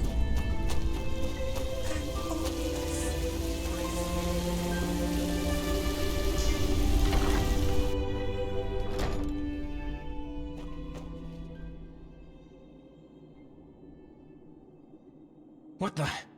Oh, you. I take it you accepted the father's Tell me. I see. Though I still don't understand why the father wanted you personally. That's not... Either way, now comes the critical part. This expedition is the only chance we're going to get. The fact that he assigned us both to the same group is a good start. Join our cause? We don't. We kill him the first chance we get. The last thing we need is an additional risk. Well then, I suggest you head to the temple as soon as possible. I'll probably arrive with the father. No idea. Let's just prepare for the worst. Until then, I'm counting on you.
Good evening.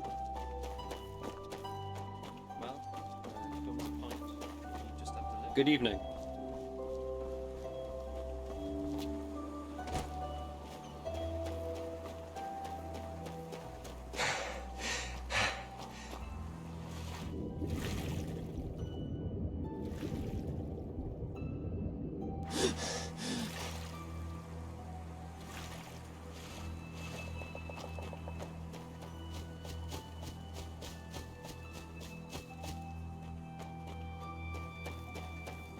Yes?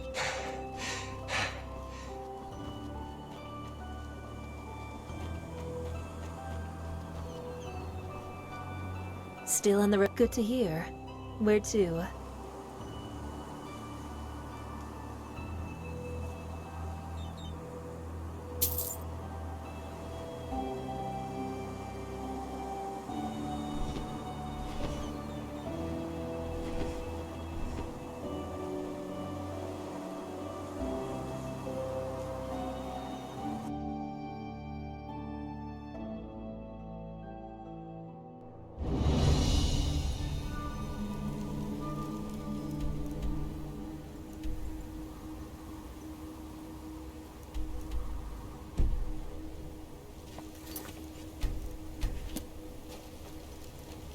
Good evening.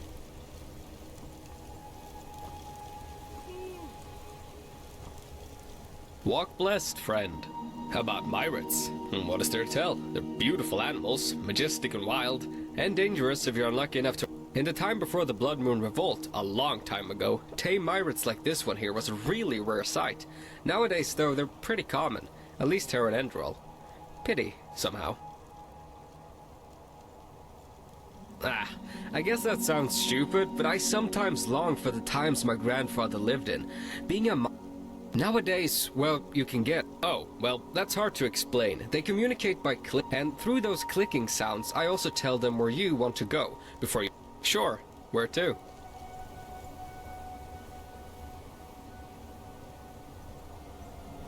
A fellow traveler. Huh, greetings.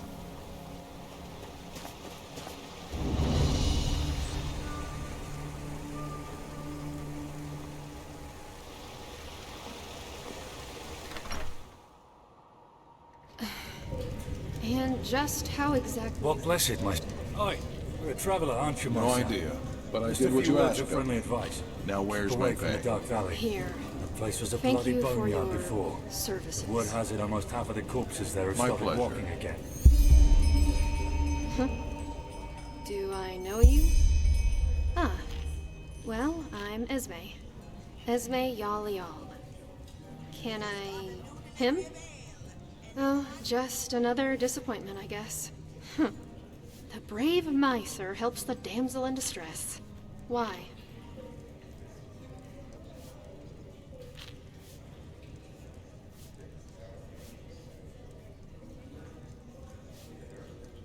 Oh, well. Nothing, but...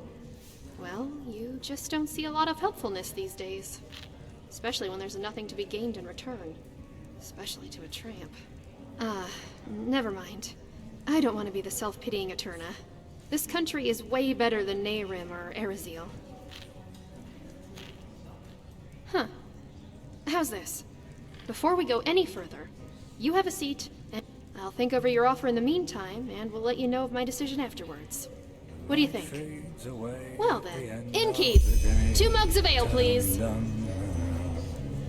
you dealing?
Draw.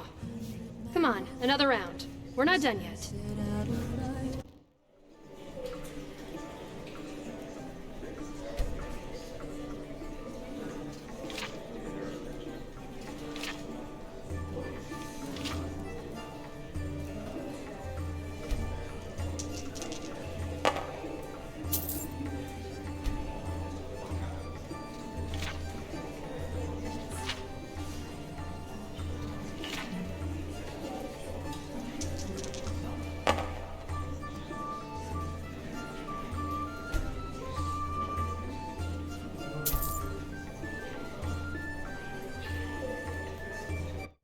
Close enough. Ah, that was fun. Can't remember the last time I've played. So, regarding your offer, does it still stand? I've thought on it, and I'd actually be glad for all the help I can get. Well, I'm looking for someone. But let's talk at my camp, shall we? Elrond needs fodder, and he's been alone out there for way too long now. My Leorin. Yeah, something like that. Come, follow me.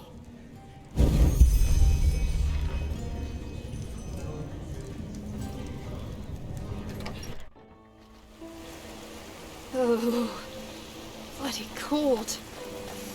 I'm never gonna get used to this.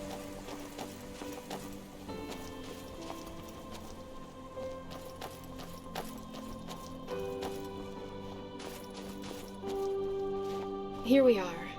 And yeah, this is where I live. Why don't you start a fire while I take care of Elrond?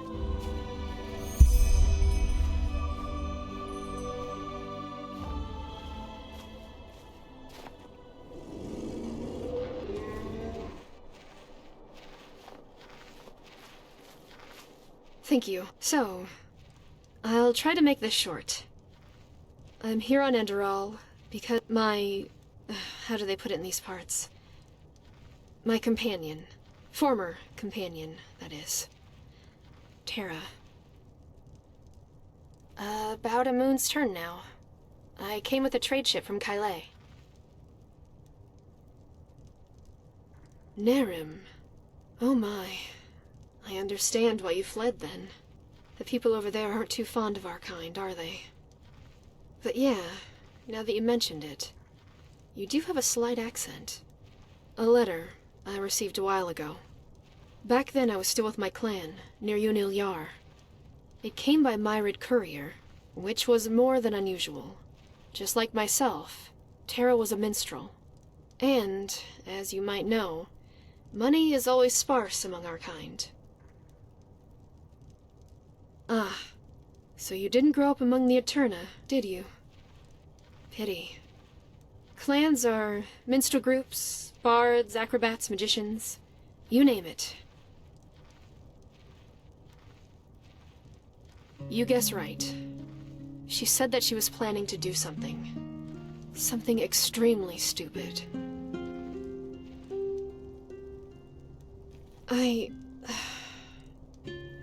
Alright. I think I need to go back a little. You know, Terra has always been somewhat complicated. Introverted. Wary of others. If you didn't know her, you'd have been inclined to think that she was arrogant.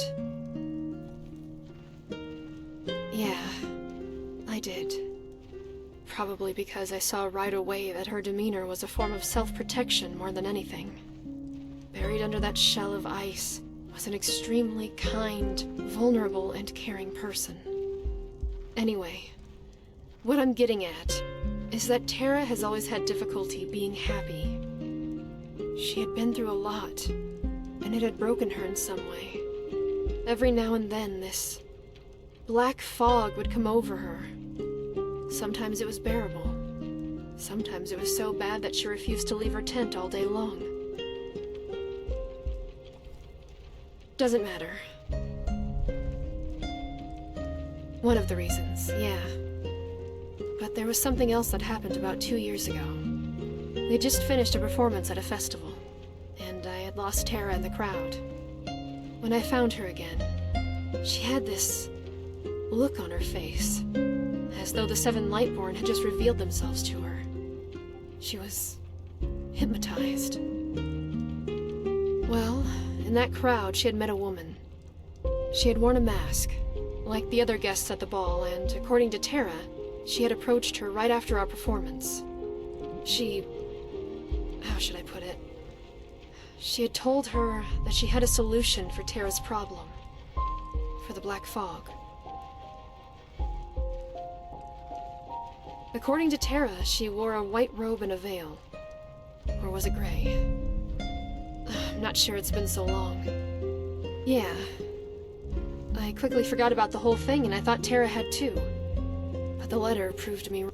Her encounter with that woman. It had never let go of her. Never.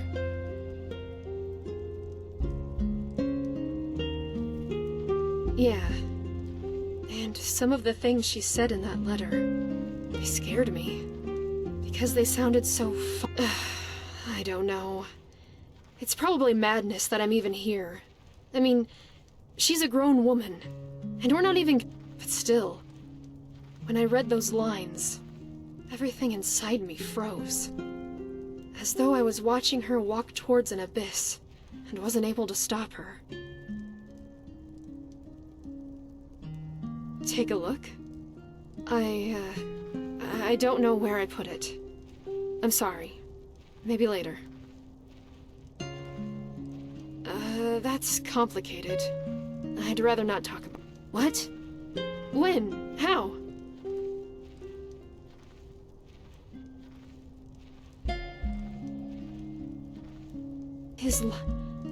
By the name of the sun. I'm so sorry. Well, who is she then? Do you have any idea? Something bigger, huh? I'm guessing you're talking about this red madness, aren't you? Either way, I suppose the big questions will have to wait. First, we need to find Tara. Just one. And according to that mercenary I talked to in the tavern, it's leading nowhere. Even though I can't help but feel as though he was sloppy. Alright. My only clue so far is the name of the ship on which Tara set over from Kyle. The Morning Dew. It was a trade vessel whose crew was mad enough to sail the Red Sea despite the wars. When I came here, the Morning Dew had just set sail again, but I wasn't able to find anyone with information on Tara's whereabouts. Really? Then, did you see Tara? A young Eterna. Black hair, blue eyes?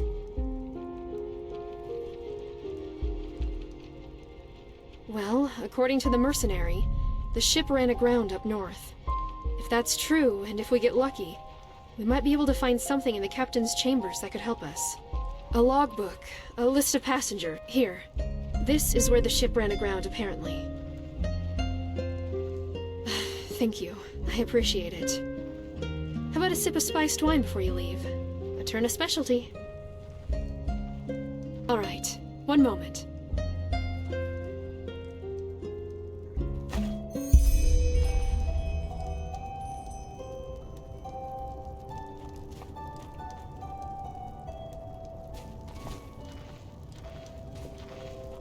Yes?